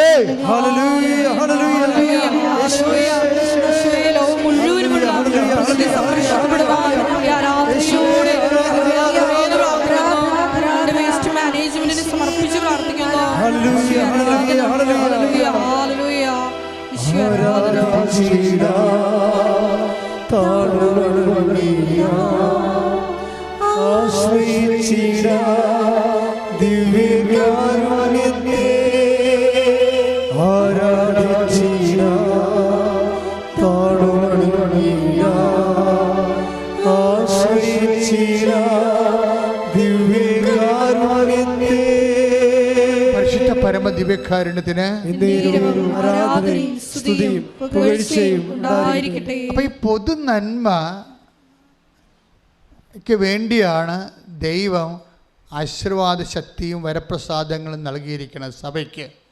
ഈ പൊതു നന്മ നമ്മുടെ എല്ലാവരുടെയും ഒരു റഫറൻസ് സബ്ജക്റ്റ് ആയിരിക്കണം. പൊതു നന്മ. നമ്മൾ ഏറ്റവും കുറവ് പൊതു നന്മയെക്കുറിച്ച് ചിന്തിക്കുന്ന ആൾക്കാരാണ് നമ്മളെന്ന് തോന്നുന്നത്. മറ്റ് രാജ്യങ്ങളെക്കാൾ അപേക്ഷിച്ച് പൊതു നന്മയെക്കുറിച്ച് കുറച്ച് ചിന്തിക്കുന്ന, അതെങ്ങനെ വന്നു എന്നറിയാൻ പാടില്ല. ഇങ്ങനെ നമ്മൾ പൊതുവായിട്ട് നമ്മുടെ സംസ്കാരത്തെ വിമർശിക്കുന്നത് ന്യായമായ കാര്യവുമല്ല. പക്ഷേ പൊതു നന്മയെക്കുറിച്ചുള്ള ബോധം ഏറ്റവും കൂടുതൽ ഉണ്ടാവേണ്ടത് ബൈബിളിൽ വിശ്വസിക്കുന്നവർക്കാണ്. പ്രത്യേകിച്ച് എന്താ കാരണം? ദൈവം ഓരോരുത്തർക്കും കഴിവ് നൽകിയിരിക്കുന്നത് അവരുടെ കുടുംബത്തിനും അവരുടെ വയറിനും വേണ്ടി മാത്രമല്ല. read it again. ശ്രദ്ധിക്കട്ടെ. ഹല്ലേലൂയ. 1 കൊരിന്ത്യർ 12:7 ഓരോരുത്തരിലും വെളിപ്പെടുന്നത് പൊതു നന്മയ്ക്ക് വേണ്ടിയാണ്. അപ്പം ഇതാണ് ദൈവത്തിൻ്റെ കാഴ്ചപ്പാട്. നിങ്ങൾക്ക് ജോലി കിട്ടിയാലും നിങ്ങൾക്ക് വീട് കിട്ടിയാലും മറ്റ് ഒരു സമൂഹത്തിൻ്റെ മുമ്പിലാണ് നമ്മളിവിടെ ജീവിക്കുന്നത്. മറ്റുള്ളവരെക്കുറിച്ച് ഒരു കരുതൽ വേണം. ഇതിനാണ് കാരുണ്യ പ്രവൃത്തി എന്ന് പറയുന്നത്. കരുതലിൻ്റെ പ്രവൃത്തികളാണ് കാരുണ്യ പ്രവൃത്തികൾ. ഇപ്പം കാരുണ്യ പ്രവൃത്തികൾ ഇപ്പം കഴിഞ്ഞ ദിവസങ്ങൾ ഷൈജ എന്നും പറഞ്ഞൊരു ഷൈജു വടുതല അങ്ങനെ ഒരു മോളോട് സാക്ഷ്യം പറഞ്ഞാൽ, അവിടെ സാക്ഷ്യം കേട്ട് ഞാൻ ചിരിച്ചുപോയി. കാര്യം വെച്ച് കഴിഞ്ഞാൽ ഇവളെ ഉടമ്പടി എടുത്തിട്ട് അവർക്ക് ഒരു ചീനവലമുണ്ട്. ഇപ്പം ഈ 4 കാല് കഴിച്ച് കായലിലേക്ക് കെട്ടിത്താത്തുന്ന വലയില്ലേ, കൊച്ചിയിലൊക്കെ ഉണ്ട്, ഞങ്ങളുടെ നാട്ടിലൊക്കെ ഉണ്ട്, പള്ളിത്തോട്ടിലേക്ക്. അപ്പോൾ അവിടെയൊക്കെ കായലിലൊക്കെ കാണാം. ഇപ്പം ചീനവലി രാത്രി മുഴുവൻ ഭയങ്കര കഷ്ടപ്പെട്ട ജോലിയാണത്. ഞാൻ പണ്ട് 10ാം ക്ലാസ്സൊക്കെ പഠിക്കുമ്പോൾ ചീനയുടെ തട്ടിലിരുന്നാണ് പഠിച്ചുകൊണ്ടിരുന്നത് എൻ്റെ കൂട്ടുകാരനായിട്ട്. അപ്പോൾ രാത്രി മുഴുവനും വല വലിക്കുമ്പോൾ കുറച്ച് വലയും കിട്ടും. 2-3 കിലോ ചെമ്മീൻ കിട്ടുന്ന ദിവസമുണ്ട്. പക്ഷേ ഉറക്കനിപ്പ് അതിൻ്റെ ഇരട്ടിയാണ്. അത്രയും നമ്മളൊക്കെ സിമ്പിളാണ്. നിങ്ങൾ മീനൊക്കെ വാങ്ങിക്കുമ്പോൾ ഓർക്കണേ, അതിന് ഉറക്കം നിൽക്കുന്ന ആൾക്കാരുടെ കഷ്ടപ്പാടിൻ്റെ പകുതി പോലും അവർക്ക് കിട്ടണില്ല. എല്ലാ മത്സ്യത്തൊഴിലാളി സഹോദരങ്ങളെ സമർപ്പിച്ചോട് ശ്രദ്ധിക്കട്ടെ. ഹല്ലേലൂയ.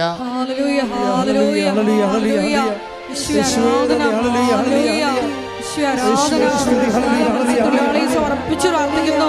അവരുടെ അധ്വാനത്തെ കൊണ്ട് നടക്കണമേ എന്ന് പ്രാർത്ഥിക്കുന്നു. ഹല്ലേലൂയ. യേശുവേ ആരാധന. അപ്പോഴേ ഇവിടെ ഉടമ്പടി എടുത്ത് കാശുരൂപം കൊണ്ടുപോയി ചീന വല കെട്ടി. അപ്പോൾ അവൾ പറഞ്ഞ സാക്ഷ്യം വെച്ചാൽ ഇപ്പം കെട്ടിയിട്ട് 6 മാസമായി. ഇന്ന് വരെ അതായത് മത്സ്യം ഒഴിയണില്ല. സമൃദ്ധമായി രാത്രിയും പകലും ദൈവം അവരെ അനുഗ്രഹിച്ചുകൊണ്ടിരിക്കുകയാണ്.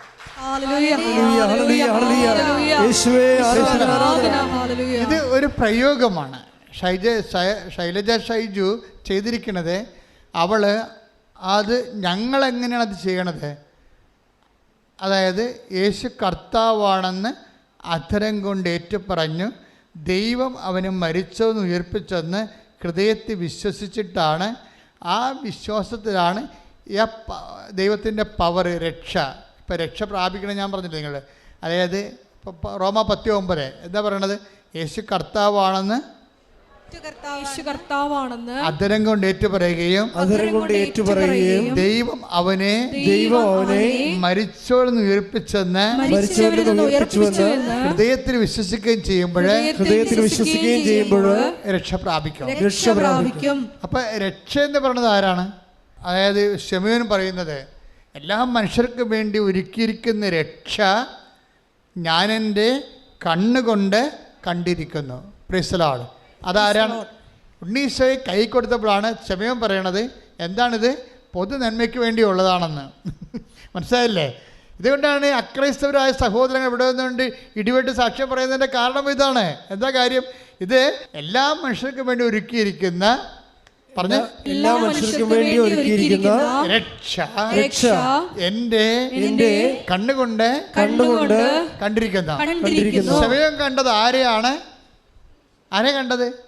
ഈശോനെ. അപ്പം രക്ഷ ആരാണ്? ഈശോ. അപ്പം ഈ ഈശോയെ നമ്മൾ ഈശോ ബേസിക്കലായിട്ട് ആരാണ്? 1 കൊരിന്ത്യർ 1:24 എന്താണ്? ദൈവത്തിൻ്റെ ജ്ഞാനവും പറഞ്ഞ ദൈവത്തിൻ്റെ ശക്തിയുമായ യേശുക്രിസ്തു. യേശുക്രിസ്തു എന്താണ് ഈ ജ്ഞാനം കിട്ടിയത്? ഹൗ ടു ഡു ഇറ്റ്, അതിൻ്റെ നോ ഹൗ, അതാണ് ജ്ഞാനം. അത് പ്രയോഗത്തിൽ വരുന്നതാണ് ശക്തി. അപ്പോൾ ഇതെങ്ങനെയാണ് യേശുക്രിസ്തുവിന് ശക്തി ജ്ഞാനം കിട്ടിയത്? അത് അറിയണമെങ്കിൽ നമ്മുടെ ദാനിയേൽ 2:20 ശ്രുതികട. ഹല്ലേലൂയ. യേശുവേ നന്ദി, യേശുവേ സ്തുതി. ഹല്ലേലൂയ ഹല്ലേലൂയ ഹല്ലേലൂയ ഹല്ലേലൂയ. ദാനിയേൽ 2:20 അവൻ പറഞ്ഞു ദൈവത്തിന്റെ നാമം എന്നെന്നും വാഴ്ത്തപ്പെടട്ടെ, ജ്ഞാനവും ശക്തിയും അവിടുത്തേതാണ്. ഇപ്പൊ ദൈവം തൻ്റെ സാന്നിധ്യം നൽകണത് എന്ത് പ്രതീകത്തിലാണ്? നാമം എന്ന പ്രതീകത്തിലാണ്. പേര്. ഇത് വളരെ സീരിയസ് വിഷയമാണ്. നിങ്ങളിതൊക്കെ മനസ്സിലാക്കണം. അതായത് ദൈവം തൻ്റെ ശക്തി, ജ്ഞാനം അത് കൈമാറ്റം ചെയ്യുന്നതിന് വേണ്ടി നിലവിലുള്ള സ്ഥിതി എന്താണ്? നാമമാണ്. നാമം, പേര്. ആ പേരിൻ്റെ ഉള്ളിൽ എന്തൊക്കെയാണുള്ളത്? പേരിൻ്റെ ഉള്ളിൽ എന്തൊക്കെയാണുള്ളത്? ജ്ഞാനവും ശക്തിയും, സിദ്ധാന്തവും പ്രയോഗവും, ഒരു കാര്യം എങ്ങനെ ചെയ്യണം. അതുകൊണ്ടാണ് ഈ ജ്ഞാനവും നമുക്ക് ഇപ്പം യേശുവിൻ്റെ നാമം, യേശു നമ്മളിൽ സംലഭ്യമാകണത് എന്തിൻ്റെ പേരിലാണ്? നാമമായിട്ടാണ്. നാമം. ഇപ്പം 4:12 നടപടി പുസ്തകം. സ്തുതികട. ഹല്ലേലൂയ ഹല്ലേലൂയ ഹല്ലേലൂയ ഹല്ലേലൂയ. യേശുവേ നന്ദി, യേശുവേ സ്തുതി. ഹല്ലേലൂയ.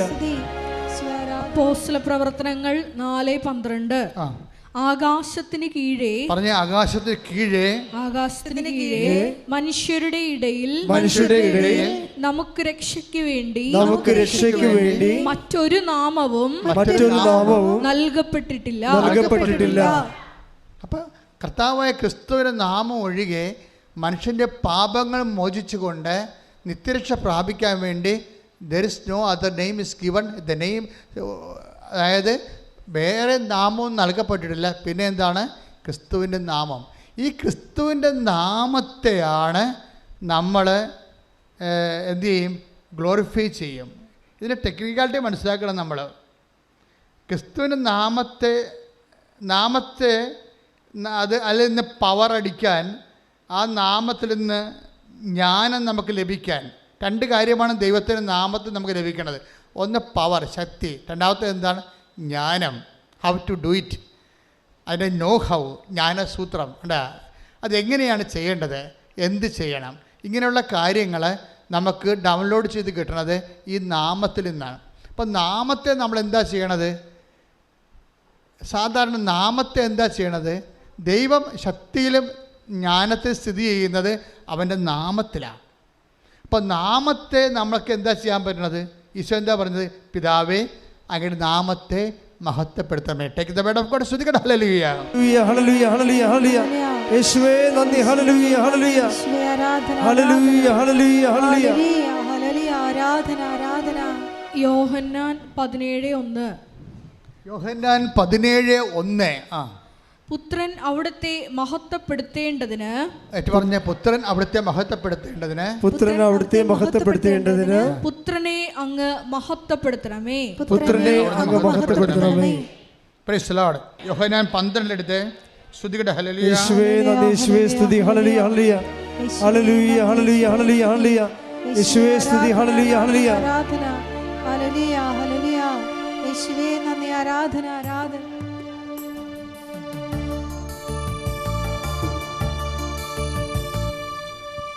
യോഹന്നാൻ 12:28. യോഹന്നാൻ 12:28. പിതാവേ, പിതാവേ, അങ്ങയുടെ നാമത്തെ മഹത്വപ്പെടുത്തണമേ, അങ്ങയുടെ നാമത്തെ മഹത്വപ്പെടുത്തണമേ. അപ്പോൾ സ്വർഗത്തിൽ നിന്ന് ഒരു സ്വരമുണ്ടായി. അപ്പോൾ സ്വർഗ്ഗത്തിൽ നിന്ന് ഒരു സ്വരമുണ്ടായി. ഞാൻ മഹത്വപ്പെടുത്തിയിരിക്കുന്നു, ഞാൻ മഹത്വപ്പെടുത്തിയിരിക്കുന്നു, ഇനിയും മഹത്വപ്പെടുത്തും, ഇനിയും മഹത്വപ്പെടുത്തും. ഇതാണ് സംഭവം. അതായത് ഇതിൻ്റെ ഒരു എന്താണ്, ബൈബിളിൻ്റെ ഒരു സാങ്കേതിക വിദ്യയാണ് ഞാൻ പറയണത്. അത് നമ്മളുടെ മുമ്പിൽ ഉള്ള ഒരു ദൈവമായിട്ടുള്ള ഇൻട്രാക്ഷനിൽ വരുന്നത് നമ്മുടെ മുമ്പിൽ നമുക്ക് ചെയ്യാനുള്ളത് എന്താണ്? നപ്ഷലായിട്ട് നമുക്ക് ചെയ്യാനുള്ളതാണ് പിതാവിൻ്റെ ദൈവത്തിൻ്റെ നാമത്തെ മഹത്വപ്പെടുത്തുകയാണ്. ഈ ദൈവത്തിൻ്റെ നാമത്തെ മഹത്വപ്പെടുത്താൻ ഏറ്റവും കൂടുതൽ പ്രൊവിഷൻസ് ഉള്ളത് എവിടെയാണ്? ഉടമ്പടിയിലാണ്. അതിനകത്ത് പ്രാർത്ഥനയുണ്ട്, പ്രയോഗമുണ്ട്. ഇപ്പം നമ്മൾ സ്റ്റെഫി എന്താ ചെയ്തത്? സ്റ്റെഫിയോട് എന്താ പറഞ്ഞിരിക്കുന്നത്? നിൻ്റെ കുട്ടി എന്ത് പറ്റി? അതിനെ അവൾക്ക് സ്റ്റെഫിക്ക് വയറ്റും മുഴ, പിന്നെ എന്താണ്, ഗർഭസ്ഥ ശിശുവിൻ്റെ തലയുടെ അകത്ത് മുഴ, ഹൃദയത്തിൽ മുഴ. അപ്പോൾ ഒരു അമ്മയുടെ മാനസികാവസ്ഥയൊക്കെ അറിയാമല്ലോ. അവളെന്താ ചെയ്തിരിക്കണത്? അവളവിടെ, അതായത് ഡോക്ടർ പറഞ്ഞു it's better to abort it. പക്ഷേ സ്റ്റെഫി അബോർട്ട് ചെയ്യാൻ തയ്യാറല്ല. എന്താ കാര്യം? അവളെ ദൈവത്തെ ആശ്രയിക്കുന്നു, ഉടമ്പടി ചെയ്തിട്ടുണ്ട്. അമ്മ എനിക്ക് കുഞ്ഞിനെ തരുമെന്ന് വിശ്വസിക്കുന്നു. അതിനുവേണ്ടി ദൈവത്തെ മഹത്വപ്പെടുത്തി, പിതാവേ, പിതാവേ, അങ്ങയുടെ നാമത്തെ മഹത്വപ്പെടുത്തണമേ. മഹത്വപ്പെടുത്തണമേ. മഹത്വപ്പെടുത്തുമ്പോൾ എന്താണ് ചെയ്യണത്? മഹത്വപ്പെടുത്തുന്നതിന് നമുക്ക് ചെയ്യാവുന്ന കാര്യം എന്താണ്? നമുക്ക് ചെയ്യാവുന്ന കാര്യം, അല്ലെങ്കിൽ നിങ്ങൾ പ്രാർത്ഥിക്കുമ്പോഴോ സുവിശേഷം സാക്ഷ്യമായിട്ട് ജീവിക്കുമ്പോഴോ നിങ്ങൾ ചെയ്യുന്ന കാര്യം എന്താണ്? ബേസിക്കലായിട്ട് you are glorifying the name of Jesus, അല്ലേ? ദൈവത്തിൻ്റെ നാമത്തെ നിങ്ങൾ മഹത്വപ്പെടുത്തുന്നു. എങ്ങനെയാണ് മഹത്വപ്പെടുത്തണത്? 17:4 എടുത്ത് യോഹന്നാൻ സുവിശേഷം. സ്തുതിക്കട്ടെ. ഹല്ലേലൂയ, ഹല്ലേലൂയ, ഹല്ലേലൂയ, ഹല്ലേലൂയ, ഹല്ലേലൂയ, ഹല്ലേലൂയ. യേശുവേ നന്ദി, യേശുവേ സ്തുതി. ഹല്ലേലൂയ. യോഹന്നാൻ 17:4. യോഹന്നാൻ 17:4. അവിടുന്ന് എന്നെ ഏൽപ്പിച്ച ജോലി പൂർത്തിയാക്കിക്കൊണ്ട് ഭൂമിയിൽ അവിടുത്തെ ഞാൻ മഹത്വപ്പെടുത്തി. മനസ്സിലായില്ലേ? ദൈവത്തെ മഹത്വപ്പെടുത്തുന്നത് എങ്ങനെയാണ്? ദൈവം ഏൽപ്പിച്ച ജോലി പൂർത്തിയാക്കിക്കൊണ്ട്. അതുകൊണ്ടാണ് ഞാൻ ഈ ഓട്ടിസം ബാധിച്ച കുഞ്ഞുങ്ങളുടെ അമ്മമാരോട് അവരെ തടവി സ്നേഹിച്ച് നിർത്തുന്നത്. എന്താണ്? ഞാനവരോട് പറയും, ഇത് കർത്താവ് കൽപ്പിച്ചിരിക്കണ വരെ നീ അവൻ്റെ നിന്നെ ഏൽപ്പിച്ച ജോലി അവൻ്റെ നാമത്തെ മഹത്വപ്പെടുത്തിക്കൊണ്ട് നീ മുന്നേറണം. ഞാൻ നിനക്ക് ശക്തിക്ക് വേണ്ടി പ്രാർത്ഥിക്കുകയാണെന്ന് പറയും. അഭിഷേകമായിട്ട് ശക്തി കൊടുക്കും. ചിലപ്പോൾ കുട്ടിക്ക് ചില കുട്ടികൾ, ചില ഓട്ടിസം ബാധിച്ച കുഞ്ഞുങ്ങളെ ഇവിടെ സുഖപ്പെട്ട സാക്ഷ്യമുണ്ട്. പക്ഷേ ചില കുഞ്ഞുങ്ങളെ സുഖപ്പെടാത്ത സാക്ഷ്യമുണ്ട്. അപ്പോൾ അതിന് പകരം എന്താ അവർക്ക് കിട്ടാൻ സാധ്യതയുള്ളത്? ശക്തി കിട്ടും. എന്താണ്? എന്തിനാണ് 17:4 അനുസരിച്ചുകൊണ്ട്, അതായത് ഈ ദൈവത്തിൻ്റെ ഒരു പ്രവർത്തനം എങ്ങനെയാണെന്ന് അറിയാമോ? അതായത് ദൈവം ചെയ്യുന്ന പല കാര്യങ്ങളും പെട്ടെന്ന് നമുക്ക് മനസ്സിലാവത്തില്ല. അപ്പോൾ നിങ്ങൾ പ്രാർത്ഥന മുടക്കിക്കളയരുത്. മനസ്സിലായോ? ദൈവം ചെയ്യുന്ന കാര്യങ്ങൾ പല കാര്യങ്ങളും പിന്നീടേ മനസ്സിലാകത്തുള്ളൂ. അതാണ് 13:7 യോഹന്നാന്റെ സുവിശേഷം. ശ്രദ്ധിക്കട്ടെ. ഹല്ലേലൂയ, ഹല്ലേലൂയ, ഹല്ലേലൂയ, ഹല്ലേലൂയ. യേശുവേ നന്ദി. ഹല്ലേലൂയ, ഹല്ലേലൂയ. യോഹന്നാൻ 13:7 യേശു പറഞ്ഞു, ഞാൻ ചെയ്യുന്നത് എന്തെന്ന് ഇപ്പോൾ നീ അറിയുന്നില്ല, എന്നാൽ പിന്നീട് അറിയും. അപ്പൊ നമ്മളുമായിട്ട് യേശു ഇപ്പോഴുള്ള ഒരു ജീവിതത്തിൽ തീരുകയില്ല. ഒരു IELTS പാസ്സായി ജീവിതം ക്ലോസ് ചെയ്യാൻ പോകണില്ല. ഒരു പിന്നീടുണ്ട്. ഇതെപ്പോഴും ഓർത്തേക്കണം. ക്രിസ്തുവായിട്ട് ഇടപാട് വെക്കാൻ ഉദ്ദേശിക്കുന്ന മക്കളെ ഒരു ഇപ്പോഴും ഉണ്ട്, ഒരു പിന്നീടും ഉണ്ടെന്ന് ഓർക്കണം. നമുക്ക് ഇപ്പോഴല്ലേ ഉള്ളു എല്ലാവർക്കും. അതുകൊണ്ടാണ് ഈശോ പറയണത്, നിങ്ങൾ എൻ്റെ വാക്ക് കേൾക്കുകയും നിങ്ങളുടെ വാക്ക് നിങ്ങളിൽ നിലനിൽക്കുകയും ചെയ്യുന്നത്. പ്രലോഭമുണ്ട്. അതായത് നിങ്ങളിപ്പോൾ ചിലർക്ക് വരുന്ന മണ്ടത്തരം എന്താണെന്നറിയാമോ? എന്തെങ്കിലും ഒരു കാര്യത്തിന് വേണ്ടി പ്രാർത്ഥിച്ചു. ചില ആൾക്ക് പെരുന്നാളിനൊക്കെ വളയം എറിയാൻ പോകില്ലേ? ആദ്യത്തെ വളയം എറിയുമ്പോൾ മേശ തട്ടിപ്പോവും, രണ്ടാമത്തെ തട്ടിപ്പോവും. അപ്പോൾ ചില ആൾക്കാർ കളി അവിടെ വെച്ച് നിർത്തി. എനിക്ക് കഴിയല്ല, എന്നെ നിങ്ങൾ നിർബന്ധിച്ചിട്ടില്ല വളയം എറിയിച്ചത്, അല്ലാതെ മേശ തട്ടി താഴെ പോയില്ല, ഒരു സോപ്പ് പെട്ടി പോലും കിട്ടിയില്ല. ഇങ്ങനെ വളയം എറിയാൻ വേണ്ടി ചില ആൾക്കാർ മുടമ്പടി എടുത്ത് നടക്കുന്നുണ്ട്. എന്തൊരു കഷ്ടം. അവർ 2-3 നോക്കിയിട്ട് ശരിയായില്ലെങ്കിൽ കട്ടയും പടയും മടക്കും. അതേ നിങ്ങൾക്കറിയാമല്ലോ. അതായത് ഇപ്പം നമ്മൾ ഇന്ന് കർത്താവ് വെളിപ്പെടുത്തുന്ന എല്ലാ വചനങ്ങൾക്കും ഒരു പ്രസൻറ്റ് ടെൻസുമുണ്ട്, ഒരു ഫ്യൂച്ചറുമുണ്ട്. അതായത് ദൈവത്തിൻ്റെ സ്വഭാവം അതാണ്. നിങ്ങളൊരു മനുഷ്യനോട് ഇടപെട്ടെങ്കിൽ നിങ്ങളെ ഇന്ന് കാണുന്നു, ചിലപ്പോൾ നാളെ കാണത്തില്ല. ഇപ്പം തരാമെന്ന് പറഞ്ഞില്ലേ, എന്നാൽ മേടിച്ചോ, ചിലപ്പോൾ ചത്തുപോയാൽ എന്ത് ചെയ്യുമെന്ന് വിചാരിക്കും. ഇല്ലേ? ഇപ്പം നിങ്ങൾക്ക് വീട് വെച്ച് തരാമെന്ന് പറഞ്ഞല്ലേ അച്ഛൻ, അപ്പോൾ ഉടനെ വീട്ടിൽ വന്ന് പറഞ്ഞ് അച്ഛൻ വീട് വെച്ച് തരാമെന്ന് പറഞ്ഞ്, അപ്പോഴും ഉടനെ മേടിക്കുക, എടി കയ്യോടെ മേടിച്ചു ആ അച്ഛന്. അപ്പോൾ അച്ഛന് എത്ര വയസ്സുണ്ടെടി? അച്ഛന് 10, 65, 70 വയസ്സുണ്ട്. അവൻ്റെ അമ്മോ മിക്കവാറും തട്ടിപ്പോകാൻ സാധ്യതയുണ്ട്. അങ്ങനെയാണ് ആൾക്കാർ മനുഷ്യന്മാരോട് ഇടപെടുന്നത്. എന്തെങ്കിലും കിട്ടുമെന്ന് വെച്ചാൽ കയ്യോടെ മേടിക്കാൻ പറയും, അല്ലെങ്കിൽ ആളപ്പിനെ കാണത്തില്ല. പക്ഷെ ദൈവത്തോട് ഇടപെടുമ്പോൾ അങ്ങനെയല്ല. അതുകൊണ്ട് എന്താ നിങ്ങൾക്ക് പറ്റുന്ന അബദ്ധം എന്ന് വെച്ച് കഴിഞ്ഞാൽ, നിങ്ങൾ ഒരു പ്രെയർ ഫ്ലോപ്പായെന്ന് വെച്ചാൽ, അല്ലെങ്കിൽ ഒരു പ്രെയർ ഫ്ലോപ്പാകത്തില്ല, അൺആൻസേർഡ് ആകും. അൺആൻസേർഡ് പ്രെയറുണ്ട്, സൈലൻ്റ് ആൻസറുണ്ട്. ഇപ്പം സൈലൻ്റ് ആൻസർ കാര്യം ഇത് ഭയങ്കര ക്ലെവർ ബിസിനസ്സാണ്. ബുദ്ധിപരമായി ഈ തലയിൽ എന്തെങ്കിലും ആൾപ്പാർപ്പുണ്ടെങ്കിൽ മാത്രമേ ഒരു വിശ്വാസിയായി തുടരാൻ പറ്റത്തുള്ളൂ. അല്ലെങ്കിൽ അടുത്ത ഒരു ആഴ്ച വിശ്വാസിയായി പോകും. ആഴ്ച ചിട്ടിയെന്ന് പറഞ്ഞ ആഴ്ച വിശ്വാസി തീർന്ന്. ഒരു കരിമരുന്നിനുള്ള ഒരു വെടിക്കുള്ള മരുന്നുണ്ട്, അത് വെച്ച് ഉടമ്പടി ചെയ്ത് പിന്നെ അത് വർക്കൗട്ട് ചെയ്തില്ല, ഈ ആൾ അവിടെ വെച്ച് കട്ടയമ്പടവും മടക്കി അങ്ങനെ പോകും. അതുകൊണ്ടാണ് ഞാൻ ഈ ആൾക്കാരെയൊക്കെ ഒന്നും പടാപടാന്ന് കാണാത്തതിൻ്റെ കാരണം എന്താണ്? കാര്യം ഇതുപോലെ അലപലാദികൾ ഉടമ്പടി എടുത്തിട്ടുണ്ട്. കാര്യം ഒരു വെടിക്കുള്ള മരുന്നുണ്ട്, അത് വെച്ചുള്ള കാച്ചാണ്. ചില ആൾക്കാരെ പറയത്തില്ലേ, ഒന്ന് അകപ്പാടെ ഇതുകൊണ്ട് മിന്നിച്ചേക്കണമെന്ന് പറഞ്ഞ പോലെ ഒറ്റ ഉടമ്പടി കൊണ്ട് മിന്നിയില്ലെങ്കിൽ ആൾക്കാർ വണ്ടി വിട്ട് പോകും. അങ്ങനെ പോകുന്ന ഈ ടെമ്പററി ഫെയ്ത്തുള്ള ആൾക്കാരെ why should I waste my time? അതാണ്. പിന്നെ വിഷയം സീരിയസ് ആയിട്ട് കാണാം. അതുകൊണ്ടാണ് രേഖ കാണിക്കാൻ പറഞ്ഞിരിക്കുന്നത്. രേഖ കാണിക്കണം നിങ്ങൾ പറയുന്ന കാര്യം. ചിലപ്പോൾ ആൾക്കാരെന്താ വെച്ചാൽ പലരും പണ്ടൊക്കെ എന്നെ ഒത്തിരി പറ്റിക്കും. ഭയങ്കര നിലവിളിച്ച് കരഞ്ഞ് ഭയങ്കര നാടകത്തിനും സിനിമയിലൊക്കെ വീട്ടിൽ അഭിനയിക്കാനേക്കാൾ ഭയങ്കരമായിട്ട് അഭിനയിക്കുന്ന ആൾക്കാരില്ലേ, അവരിങ്ങനെ പദം പറഞ്ഞൊക്കെ കാര്യങ്ങൾ പറയുമ്പോൾ നമ്മളത് ചെയ്തു കൊടുക്കും. പക്ഷേ പിന്നെ ഈ ഉടമ്പടിയിൽ ആൾക്കാരെ കാണത്തില്ല. ഉടമ്പടി എടുക്കാൻ തന്നെ വന്ന് അച്ഛനെ കാണാൻ വേണ്ടി വന്നിരിക്കുകയാണ്. അതാണ് പ്രശ്നം. പക്ഷേ ഇപ്പോഴെന്താണെന്ന് വെച്ച് കഴിഞ്ഞാൽ, ഞാൻ പണ്ട് 3-4 പ്രാർത്ഥന കഴിഞ്ഞാൽ ഇത് ആൾക്കാരെ കാണത്തുള്ളായിരുന്നു. ഇപ്പം അങ്ങനെയല്ല. ഇപ്പം ഇന്ന് നീ ഉടമ്പടി എടുത്ത് ഇന്ന് കാണും. വിഷയം സീരിയസ് ആയാൽ മതി. അതിൻ്റെ രേഖ കയ്യിലുണ്ടാകണമെന്നേ ഉള്ളൂ. അപ്പം സത്യസന്ധമായിരിക്കണം. ഞാൻ ഇപ്പം പറഞ്ഞു വരുന്നതിൻ്റെ അർത്ഥം എന്താണെന്നറിയാമോ? ദൈവത്തോടാണ് നിങ്ങൾ ഇടപാട് ചെയ്യണതെന്ന് ഉടമ്പടിയുടെ മനസ്സിലാക്കണം.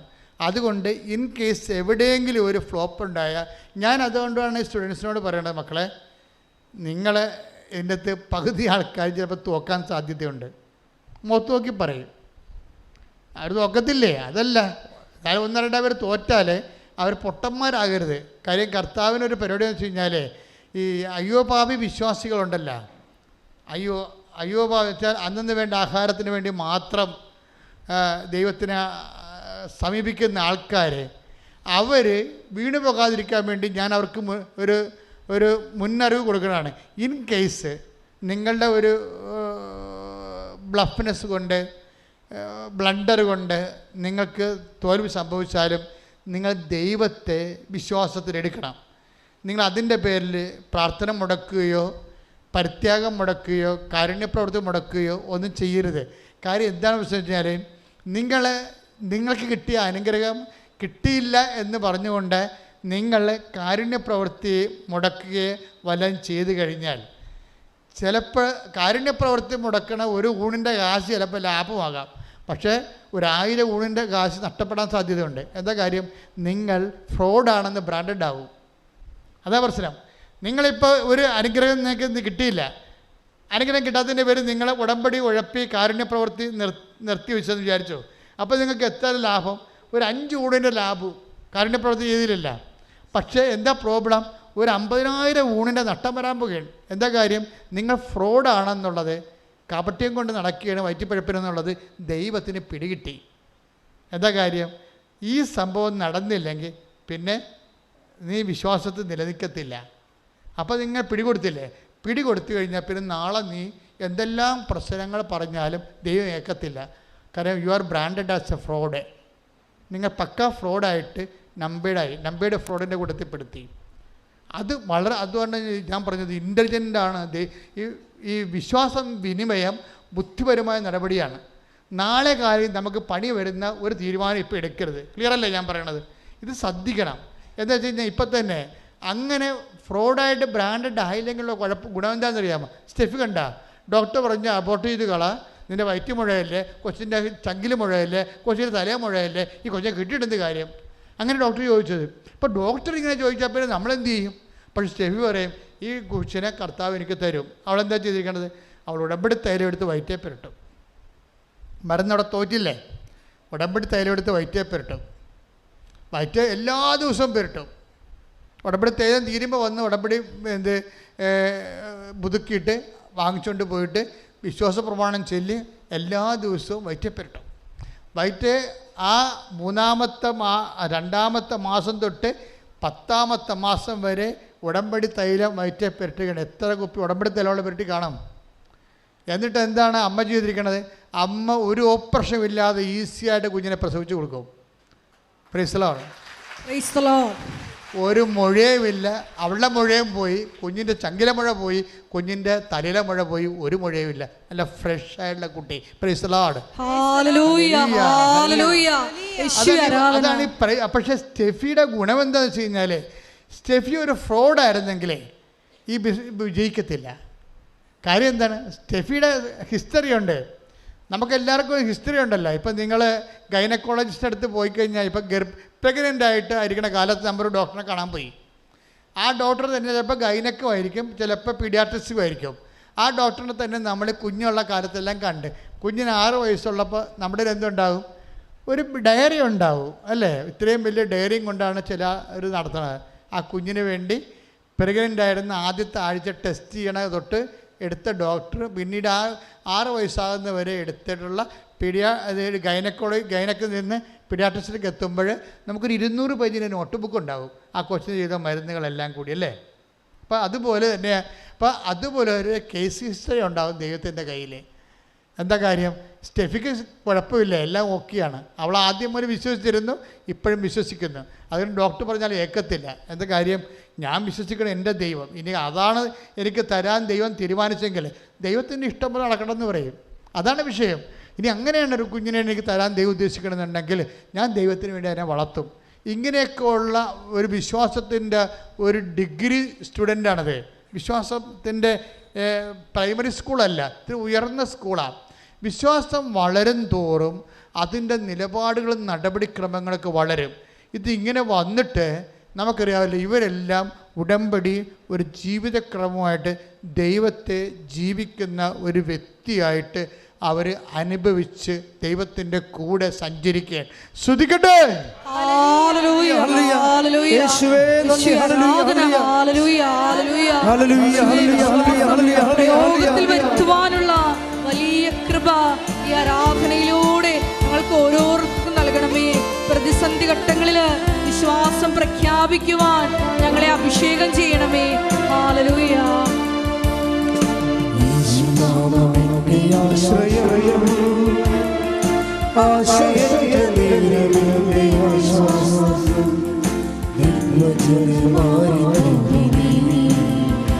എന്റെ വേദന സൗഖ്യമാകണമേ. ആശ്രയം ആശ്രയത്തിന്റെ ആശ്വാസം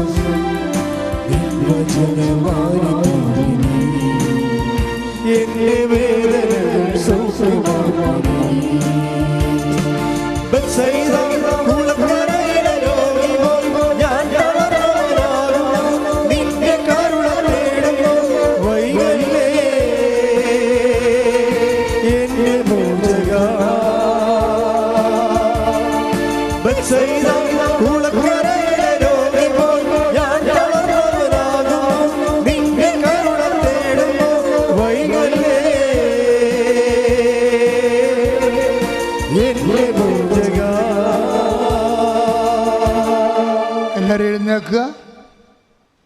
എല്ലാവരും എഴുന്നേൽക്കുക. നമുക്ക് കുറച്ചു നേരം പ്രാർത്ഥിക്കാം. മക്കളെ, കർത്താവ് വലിയ ഈ ധ്യാനം നിങ്ങൾ ഒരു 3-4 പ്രാവശ്യം യൂട്യൂബിൽ കൂടണേ.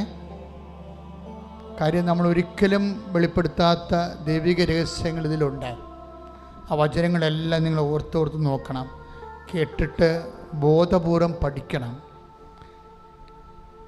എങ്ങനെ ഒരു ദൈവം എങ്ങനെയാണ് സ്ഥിതി ചെയ്യണത്? ദൈവം നാമത്തിലാണ്. നാമത്തിൽ എന്തെല്ലാം ഉണ്ട്? ജ്ഞാനവും ശക്തിയുമുണ്ട്. ഈ ശക്തിയും നാമവും ഈ ശക്തി നമ്മളിലേക്ക് എങ്ങനെ വരണത്? ദൈവത്തിൻ്റെ നാമത്തെ മഹത്വപ്പെടുത്തുമ്പോൾ. ദൈവത്തിൻ്റെ നാമത്തെ എങ്ങനെ മഹത്വപ്പെടുത്തും? ദൈവം ഏൽപ്പിച്ച ജോലി വചനത്തിൽ പൂർത്തിയാക്കുമ്പോഴും വചനത്തിൽ നിലനിൽക്കുമ്പോഴും. വചനത്തിൽ എങ്ങനെ നിലനിൽക്കും? അത് വാക്കുകൊണ്ടല്ല, അത് പ്രവൃത്തി കൊണ്ടാണ്. ഉടമ്പടി ജീവിതമാണ്. ശ്രദ്ധിക്കട്ടെ.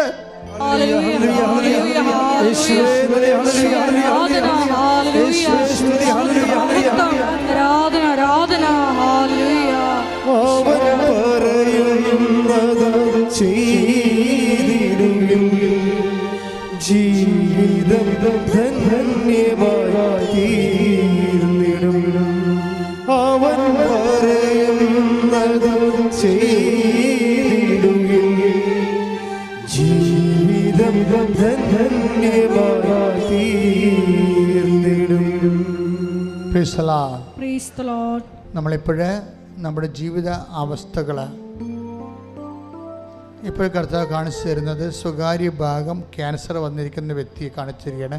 ആ വ്യക്തിയെ കർത്താവിന് അങ്ങനെയുള്ള വ്യക്തികളെ, അതായത് പ്രൈവറ്റ് ഭാഗങ്ങളിലെ ഗുരുതരമായ മാരകരോഗമുള്ളവരെ കർത്താവ് വിശുദ്ധമായ രക്തം തളിച്ചുകൊണ്ട് സുഖപ്പെടുത്താൻ വേണ്ടി ശക്തമായി സ്തുതിക്കട്ടെ.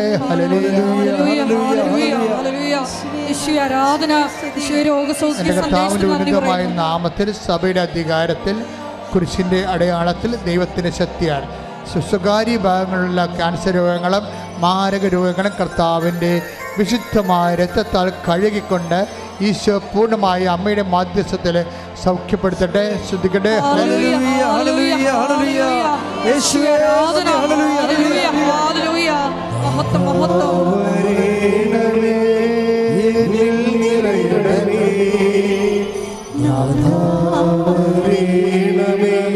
സൗഖ്യം നൽകണമേ.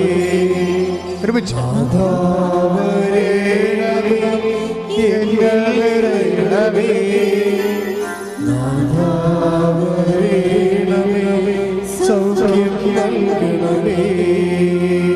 തള്ളവിരലിലെ ഒരു പരുവ് പോലെ വന്നു. അപ്പോൾ അതൊരു കുരുവാണെന്ന് വിചാരിച്ചു. അത് നമ്മൾ പൊട്ടിച്ചൊക്കെ കളഞ്ഞു, പുറത്തു, പിന്നെയും പഴുത്തു, പിന്നെ അത് വലുതായി.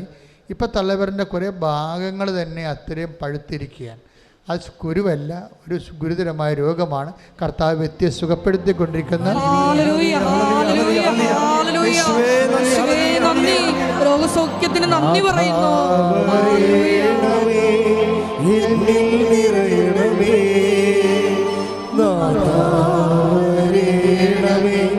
സൗഖ്യം നൽകണമേ, നാഥാവരേണമേ, എന്നിൽ നിറയണമേ, നാഥാവരേണമേ, സൗഖ്യം നൽകണമേ. മക്കളെ, ഓൺലൈനുള്ളവരും തീർത്ഥാടനത്തിലുള്ളവരും സന്തോഷത്തോടെ നിൽക്കാൻ കർത്താവ് പറയുന്ന, ഓൺലൈനുള്ളവരും തീർത്ഥാടനത്തിലുള്ളവർ ഇപ്പോഴും ഈശോ കാണിക്കുന്നത് മൂക്കിൻ്റെ വലതുവശത്ത് ഉള്ളിൽ ദശ വളരുന്ന വ്യക്തിയെ കർത്താവ് കാണിക്കുന്നു. അതുപോലെ ദശ വളരുന്നവർ, സിസ്റ്റുള്ളവരൊക്കെ ആ ശരീരഭാഗത്ത് ഇപ്പോൾ കൈവച്ച് പ്രാർത്ഥിച്ചിട്ട് പറയണം, എൻ്റെ കൈയല്ല, എൻ്റെ കർത്താവിൻ്റെ, എനിക്ക് വേണ്ടി ക്രൂശിക്കപ്പെട്ട കർത്താവിൻ്റെ, എനിക്ക് വേണ്ടി ഉയർത്തുന്നൊരു കർത്താവിൻ്റെ ആണിപ്പെടുതാർന്ന മരണത്തെ ജയിച്ച കൈകളാണ് ഞാൻ ഈ പരുവിന് വെച്ചിരിക്കുന്നത്. ശ്രുതിക്കട്ടെ, ക്രിസ്തുവിന്റെ നാമത്തില്, സഭയുടെ അധികാരത്തില്, കുരിശിന്റെ അടയാളത്തില് മാരക രോഗങ്ങൾ മാറിപ്പോകട്ടെ.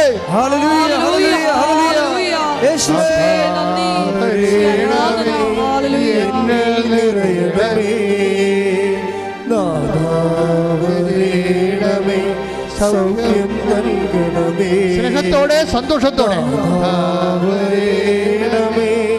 എന്നിൽ നിറയണമേ,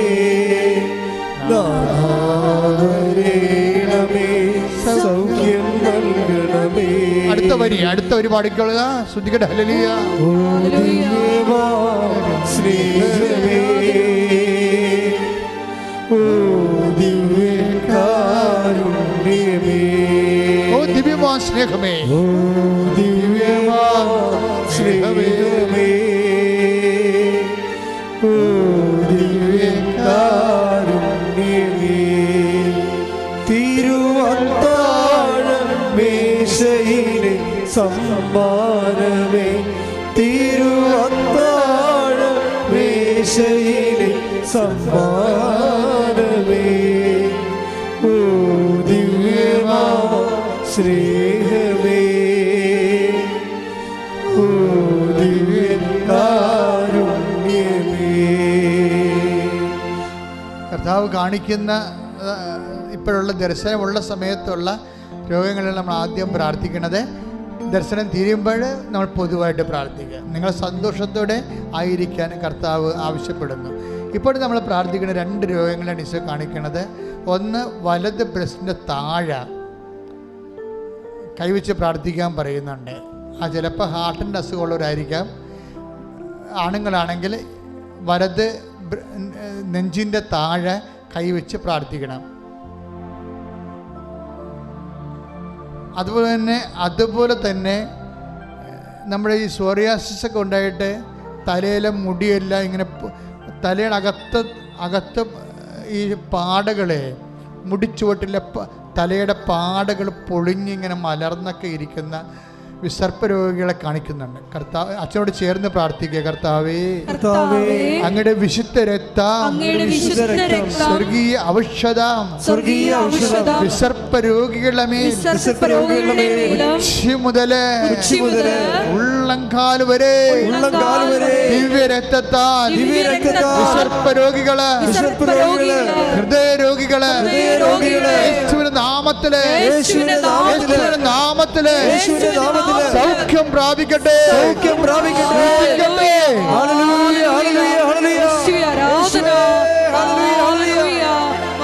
മഹത്വം, ആരാധന, ആരാധന. സന്തോഷത്തോടെ, സ്നേഹത്തോടെ സൗഖ്യം നൽകണമേ, നാഥാവരേണമേ, എന്നിൽ നിറയണമേ, നാഥാവരേണമേ, സൗഖ്യം നൽകണമേ. ഇപ്പൊ കർത്താവ് മനസ്സിൽ തന്ന വചനം എന്താണെന്നറിയാവോ? സെൻറ്റ് പീറ്ററിൻ്റെ വചനങ്ങളാണ്. അനുഗ്രഹം അവകാശമാക്കാൻ വിളിക്കപ്പെട്ടവരാണ് നമ്മൾ. പറഞ്ഞേ, അനുഗ്രഹം അവകാശമാക്കാൻ വേണ്ടി വിളിക്കപ്പെട്ടവരാണ് നമ്മൾ. അപ്പൊ അനുഗ്രഹം, ദൈവത്തിന്റെ അനുഗ്രഹം, കർത്താവിന്റെ നാമത്തിൽ വിശ്വസിക്കുന്നവരുടെ ഔദാര്യമല്ല ദൈവത്തിന്റെ, മറിച്ച് എന്താണ്? അവകാശമാണ്. അതാണ് സെന്റ് പീറ്റർ പറയണത്. അനുഗ്രഹം പറഞ്ഞേ, അനുഗ്രഹം അവകാശമാക്കാൻ വേണ്ടി വിളിക്കപ്പെട്ടവരാണല്ലോ നമ്മൾ. അപ്പൊ ആ ആത്മവിശ്വാസം നമുക്കുണ്ടാകണം. അവകാശികളാണെങ്കിൽ ഇപ്പം നീ എന്താണ് ദൈവത്തോട് ആവശ്യപ്പെട്ടിരിക്കുന്നത്, അത് നിൻ്റെ കുഞ്ഞുങ്ങൾ നീ തന്നെ ജീവിക്കാനും.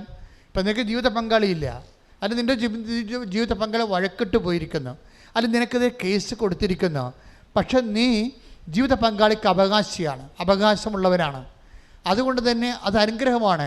നീ കുഞ്ഞുങ്ങളില്ല നിനക്ക്, പക്ഷെ അനുഗ്രഹം അട്ടേക്ക് വേടപ്പോഴും അനുഗ്രഹം അവകാശമാക്കാൻ ശ്രദ്ധിക്കട്ടെ. ഹല്ലേലൂയ ഹല്ലേലൂയ ഹല്ലേലൂയ യേശുവേ ആരാധന ആരാധന. ഹല്ലേലൂയ ഹല്ലേലൂയ ഹല്ലേലൂയ ഹല്ലേലൂയ ഹല്ലേലൂയ ഹല്ലേലൂയ യേശുവേ നന്ദി. ഹല്ലേലൂയ. നാഥാവരേണമേ എന്നിൽ നിറയണമേ, നാഥാവരേണമേ സൗഖ്യം നൽകണമേ. 1 പത്രോസ് 3:9. 1 പത്രോസ് 3:9. അനുഗ്രഹം അവകാശമാക്കുന്നതിനു വേണ്ടി പറഞ്ഞേ, അനുഗ്രഹം അവകാശമാക്കുന്നതിന് വേണ്ടി വിളിക്കപ്പെട്ടിരിക്കുന്നവരാണല്ലോ നിങ്ങൾ. വിളിക്കപ്പെട്ടിരിക്കുന്നവരാണല്ലോ നിങ്ങൾ. ഇതൊരു ബോധ്യമാകണം നിങ്ങൾക്കൊരു ബോധ്യമാകണം. എന്താണ് പറഞ്ഞിരിക്കുന്നത്? അനുഗ്രഹം അവകാശമാക്കാൻ വേണ്ടി പിന്നെ വിളിക്കപ്പെട്ടവരാണല്ലോ നിങ്ങൾ. അപ്പം നിങ്ങൾക്ക് വീടില്ല. ഇപ്പം ചില എൻ്റെ അടുത്ത് എഴുതി തരും, അച്ഛാ വീടുമില്ല സ്ഥലവുമില്ല. എന്താ അവരിങ്ങനെ ഇറങ്ങി എഴുതി തരണത്? അവിടെ വീടില്ല സ്ഥലവുമില്ല. ഞാൻ സന്തോഷത്തോട് ചിരിച്ചുകൊണ്ട് വാങ്ങിക്കും. എന്താ കാര്യം? ഇത് രണ്ടും അമ്മയുടെ കയ്യിലുണ്ടെന്ന് എനിക്കറിയാം. ഞാൻ അവളോട് പറയും, മര്യാദയ്ക്ക് ജീവിച്ചോ, കർത്താവിൻ്റെ വചനം ജീവിച്ചോ, സുവിശേഷം ജീവിച്ചോ, കർത്താവിന് വേണ്ടി നോക്കിപ്പാർത്തോ, അവൻ ഏത് സമയത്തും അനുഗ്രഹമായി വരും. കാര്യം നിനക്ക് അവകാശമുണ്ട്. നിനക്ക് അവകാശമുണ്ടാകാൻ വേണ്ടിയാണ് കർത്താവ് നിനക്ക് വേണ്ടി നിന്നെ വിലക്ക് വാങ്ങിയിരിക്കുന്നത്. അവൻ്റെ രക്തത്താൽ നിലയ്ക്ക് വിലക്ക് വാങ്ങിയവരാണ്. 1 കൊറിന്ത്യർ 6:20 എടുത്ത് ശ്രദ്ധിക്കട്ടെ. ഹല്ലേലൂയ ഹല്ലേലൂയ ഹല്ലേലൂയ ഹല്ലേലൂയ യേശുവേ നന്ദി. ഹല്ലേലൂയ ഹല്ലേലൂയ യേശുവേ ആരാധന ആരാധന. 1 കൊറിന്തോസ് 6:20. 1 കൊറിന്ത്യർ 6:20. നിങ്ങൾ വിലക്ക് വാങ്ങപ്പെട്ടവരാണ്. Price the Lord. നിങ്ങൾ വിലക്ക് വാങ്ങപ്പെട്ടവരാണ്. എന്ന് പറഞ്ഞേ, നിങ്ങൾ വിലക്ക് വാങ്ങപ്പെട്ടവരാണ്. ആര് വിലക്ക് വാങ്ങി? നമ്മളെ ക്രിസ്തു വിലക്ക് വാങ്ങി. എങ്ങനെ വിലക്ക് വാങ്ങി? നമ്മുടെ പാപത്തിന് അവൻ പരിഹാരം ചെയ്തുകൊണ്ട്. അതുകൊണ്ട് എന്താണ് പരിശുദ്ധാത്മാ പറയണത്? നമ്മൾക്ക് യേശുക്രിസ്തുവിനെ പോലും നമ്മുടെ വിലയായി കൊടുത്തുകൊണ്ടവൻ നമ്മൾക്ക് നമ്മുടെ സമാധാനത്തിന്, സന്തോഷത്തിന്, ജീവിതത്തിന്, നിലനിൽപ്പിന്, അതിജീവനത്തിന് വേണ്ടി ദൈവം ചെലവഴിച്ചത് എന്താണ്? പണമല്ല, അവൻ്റെ ഏകജാതനെയാണ്. ഏകജാതനയെ നൽകാൻ തക്ക വിധം അത് ചെലവഴിക്കാൻ കാരണം എന്താണ്? ദൈവം അത്രമാത്രം നമ്മളെ സ്നേഹിച്ചു. ശ്രദ്ധിക്കട്ടെ. ഹല്ലേലൂയ ഹല്ലേലൂയ ഹല്ലേലൂയ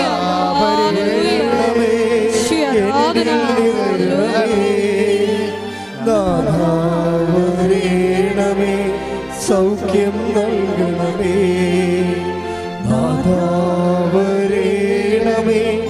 എന്നിൽ നിറയണമേ, നാഥാവരേണമേ സൗഖ്യം നൽകണമേ. നമുക്ക് ദൈവത്തോട് എന്തും ചോദിക്കാം. എന്താ കാര്യം? അതായത് നമുക്ക് യേശുക്രിസ്തു നൽകിയവൻ. 8:32. Take the word of God. ശ്രദ്ധിക്കട്ടെ. ഹല്ലേലൂയ ഹല്ലേലൂയ ഹല്ലേലൂയ ഹല്ലേലൂയ ഹല്ലേലൂയ യേശുവേ ആരാധന ആരാധന. യേശുവേ നന്ദി. മഹത്വം മഹത്വം മഹത്വം. ഹല്ലേലൂയ പക്ഷപാതത്തോടെ ഹല്ലേലൂയ ഹല്ലേലൂയ ഹല്ലേലൂയ റോമ 8:32. റോമ 8:32. സ്വപുത്രനെ പോലും ഒഴിവാക്കാതെ നമുക്കെല്ലാവർക്കും വേണ്ടി അവനെ ഏൽപ്പിച്ചു തന്നവൻ അവനോട് കൂടെ സമസ്തവും നമുക്ക് ദാനമായി നൽകാതിരിക്കുമോ?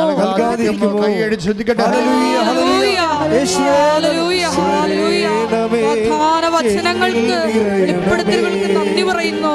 Hallelujah hallelujah.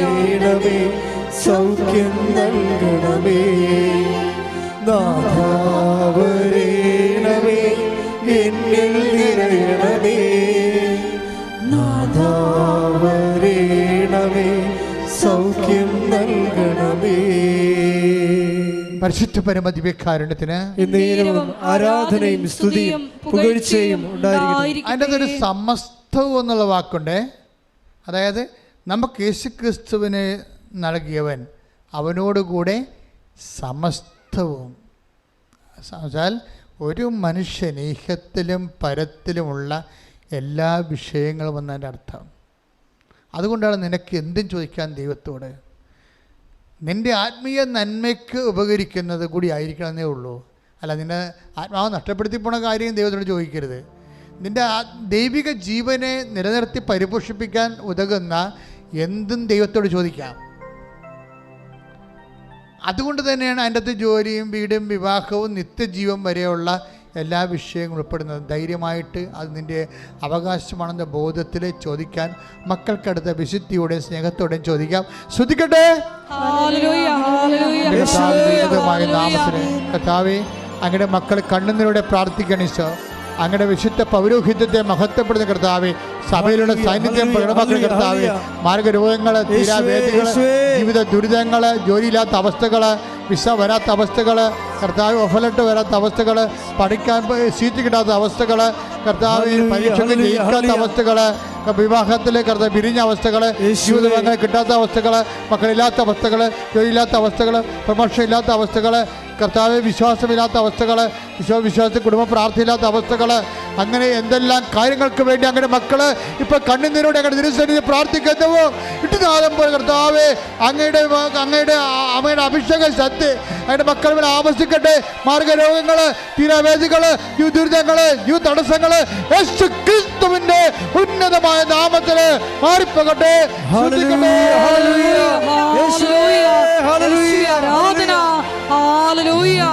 രോഗികളായ എല്ലാ മക്കളെയും സ്പർശിച്ച് സുഖപ്പെടുത്തണമേ, സാക്ഷികളാക്കി ഉയർത്തണമേ. ഹല്ലേലൂയ. സൗഖ്യം നൽകണമേ, നാഥാവരേണമേ, എന്നിൽ നിറയണമേ, നാഥാവരേണമേ, സൗഖ്യം നൽകണമേ. മുട്ടനിക്കുക. വളരെ നിശബ്ദതയോടെ മൗനപ്രാർത്ഥനയുടെ സമയമാണ് ഇത്. വല്ലാത്തൊരു സമയമാണ്. ഇത്രയും നേരം നമ്മൾ കർത്താവിൻ്റെ വചനം കേട്ടിട്ട് ഇപ്പോഴ് ആശീർവാദത്തിന് മുമ്പുള്ള ദൈവികമായൊരു നിമിഷമാണിത്. ഏറ്റവും കൂടുതൽ പ്രാർത്ഥിക്കേണ്ടത് കർത്താവെ, അങ്ങയുടെ അമ്മയെ എൻ്റെ കൂടെ എൻ്റെ കുടുംബത്തിലേക്ക് അങ്ങ് പറഞ്ഞയക്കണമെന്നാണ് പ്രാർത്ഥിക്കേണ്ടത്. എൻ്റെ മക്കളുടെ മേലെ, വിദൂരത്തുള്ള മക്കളെ, വിദൂരമായിരുന്നിട്ട് പോലും മക്കളെ അപ്പനെയും അമ്മനെയും കാണാൻ പറ്റാത്ത മക്കളുണ്ട്. അവർക്ക് വരാൻ പറ്റാത്ത അവസ്ഥയുണ്ട്. വിസ തടസ്സം പോലെയുള്ള കഷ്ടപ്പാടുകളുള്ള ജയിലിലായിട്ടുള്ള മക്കളുണ്ട്. വിദേശങ്ങളിലൊക്കെ സ്വദേശങ്ങളിലായാലും ശരി. ഇനി മക്കളുടെ അപ്പനോടും അമ്മയോടുള്ള സ്നേഹം തണുത്തു പോയിട്ട് ചുമ്മാ ആരെങ്കിലും ഇണകളെ കണ്ടിട്ട് അവരുമായിട്ട് കറങ്ങി അടിച്ച് വെള്ളവും ഒഴിച്ച് ഒക്കെ നടന്ന് ജീവിതം തീർന്നുവെന്ന് ചിന്തിച്ച് അവർക്ക് അവരോട് തന്നെ വെറുപ്പും വീട്ടുകാരോട് ഭയവും നാടിനോട് നീരസവുമായിട്ട് മാനസികമായിട്ട് അകന്നു പോയവരുണ്ട്. ഇനി പുറപ്പെട്ടു പോയവരുണ്ട്. അപ്പന്മാർ ഈ ദിവസങ്ങളിൽ ഞാൻ പല അപേക്ഷകളും കണ്ടു. ഭർത്താവ് പുറപ്പെട്ടു പോയി, 22 വർഷമായി, ഒരു പിടിയുമില്ല. അപ്പൻ പുറപ്പെട്ടു പോയി, മക്കൾ പുറപ്പെട്ടു പോയി. അവരെല്ലാം തിരികെ വരാൻ വേണ്ടി പ്രാർത്ഥിക്കാനുണ്ട്. ഈ സമയത്ത് പ്രാർത്ഥിക്കുക. ഓൺലൈനിലുള്ളവരും പ്രാർത്ഥിക്കുക. ഗുരുതരമായ രോഗത്തോടുകൂടി ആശുപത്രിയിൽ കിടക്കുന്നവരെ പ്രാർത്ഥിക്കുക. സാമ്പത്തികമായ കടങ്ങളാൽ വീട് നഷ്ടപ്പെടാൻ പോകുന്നവർ പ്രാർത്ഥിക്കുക. ദൈവത്തിൻ്റെ കയ്യിൽ നിന്നെ രക്ഷപ്പെടുത്താനുള്ള വഴിയുണ്ട്. നീ നിന്നെക്കുറിച്ച് ചിന്തിക്കരുത്, നിൻ്റെ പഴയകാല ജീവിതം ചിന്തിക്കരുത്. നിനക്ക് വേണ്ടി ക്രൂശിക്കപ്പെട്ടവൻ്റെ രക്തത്തിൻ്റെ ഈടുവെപ്പിനെ കുറിച്ച് നീ മോചന ദ്രവ്യമായി നിന്നെ വീണ്ടെടുത്തതിൻ്റെ വിശ്വാസം നീ പ്രഖ്യാപിക്കുക. ശ്രദ്ധിക്കട്ടെ.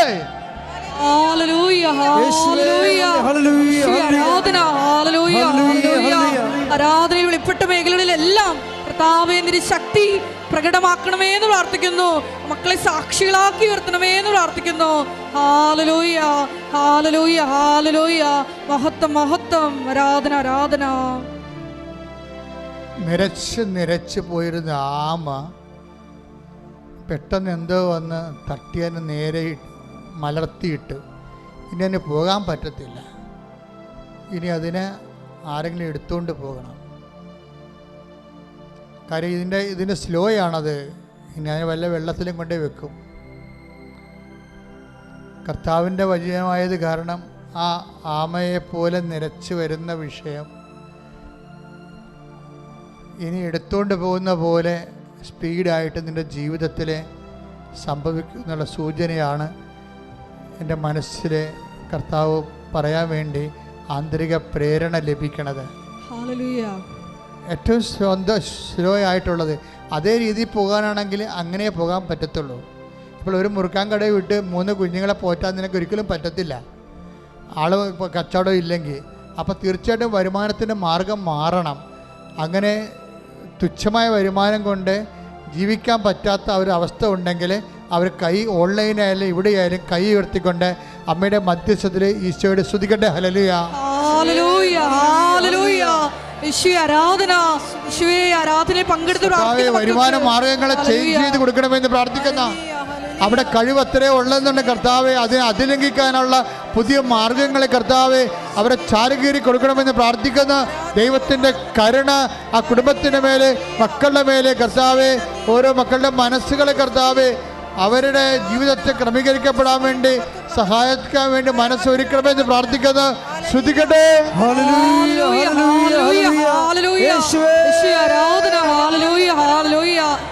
വരുമാന മാർഗങ്ങൾ തുറന്നു തരുന്ന സന്ദേശത്തിന് വീണ്ടും മൗനമായി പ്രാർത്ഥിക്കട്ടെ. ശരീരത്തിൽ ശിശു വളരുന്നവരെ അവിടെയെല്ലാം കൈകൾ വെച്ചുകൊണ്ട് മനസ്സ് വിശ്വാസ പ്രമാണം ചൊല്ലിക്കൊണ്ടിരിക്കേണ്ടതാണ്. ഞരമ്പ് ബ്ലോക്കായിരിക്കുന്നവരെ, സ്ട്രോക്കിൽ ശിരസ്സോ ഹൃദയമോ ബ്ലോക്കാകുന്നവരെ, കാല് മരവിക്കുന്നവരെ,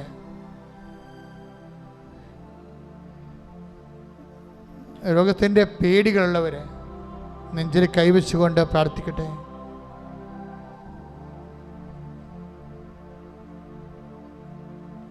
തർക്കപ്പുരയുടെക്കാരെ പ്രാർത്ഥിക്കട്ടെ. വളരെ ഗുരുതരമായ രീതിയിൽ വാശിപ്പുറം നിങ്ങളെ സഹായിക്കാൻ കഴിയുമായിരുന്നിട്ടും അതുകൊണ്ട് സഹായിച്ചുകൊണ്ട് അവർക്ക് നഷ്ടമൊന്നും ഇല്ലെങ്കിൽ പോലും മനഃപൂർവ്വം സഹായിക്കാതെയും വഴി തരാതെയും തടഞ്ഞും ഒക്കെ നിങ്ങളെ പൊറുതി മുട്ടിച്ച് ശ്വാസം മുട്ടുന്നവരെ സമർപ്പിച്ചുകൊണ്ട് പ്രാർത്ഥിക്കട്ടെ. നാവിനെ കർത്താവ് കാണിച്ചു തരുന്നുണ്ട്. തളർന്നു പോയ ഒരു നാവ്, ഇനി സംസാരിക്കാൻ വാക്കില്ല, സംസാരിച്ചിട്ട് കാര്യവുമില്ല, ഇനി ഞാൻ സംസാരിച്ചത് നിർത്തി എന്ന് പറഞ്ഞിട്ട് നാക്ക് അകത്തിട്ട് തളർന്ന് കിടക്കുന്ന നാവ്, ഇനി കർത്താവ് നിനക്ക് വേണ്ടി സംസാരിക്കുമെന്ന് പരിശുദ്ധാത്മാ പറയുന്നു. ശ്രദ്ധിക്കട്ടെ.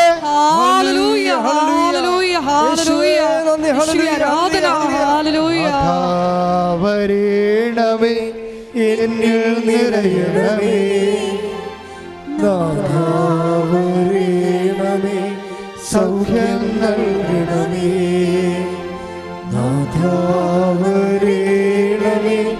എന്നിൽ നിറയണമേ, നാഥാവരേണമേ സൗഖ്യം നൽകണമേ.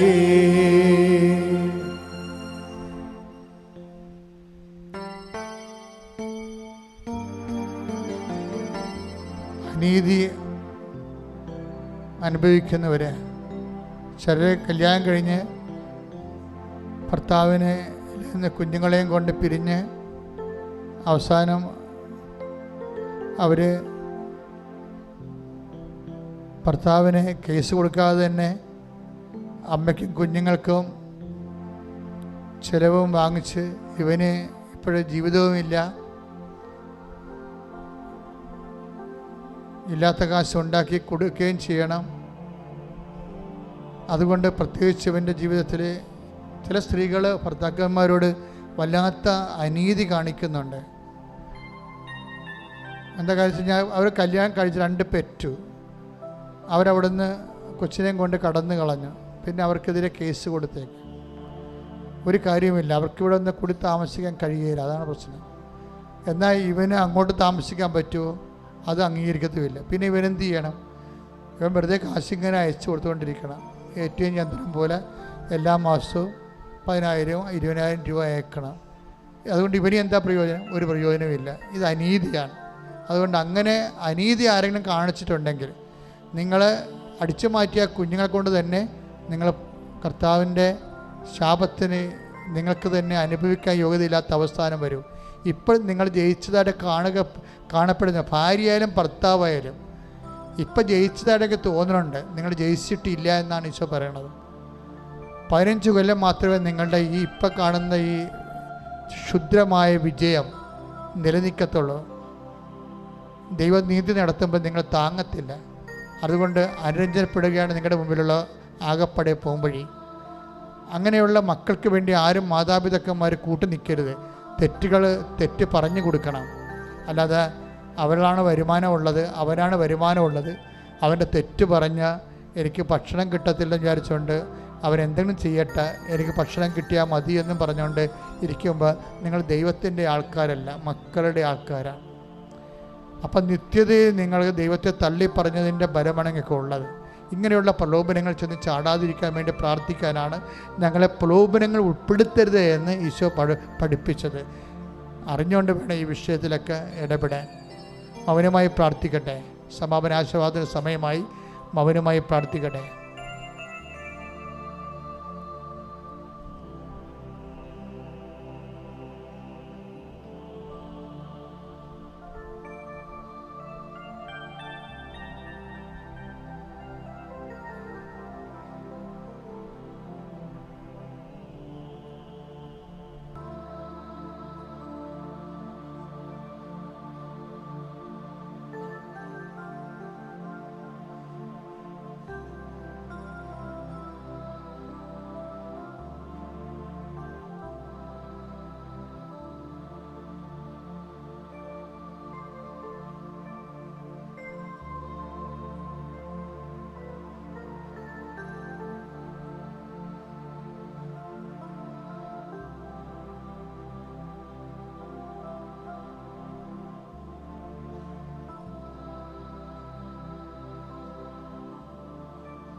കൈകൾ കൂപ്പി കർത്താവ് തന്ന ഭജനങ്ങൾക്കും എല്ലാം നന്ദി പറഞ്ഞുകൊണ്ട് ഈശോയുടെ ആശീർവാദം വാങ്ങിക്കുക.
പരിശുദ്ധ പരമമാ ദിവ്യകാരുണ്യമേ,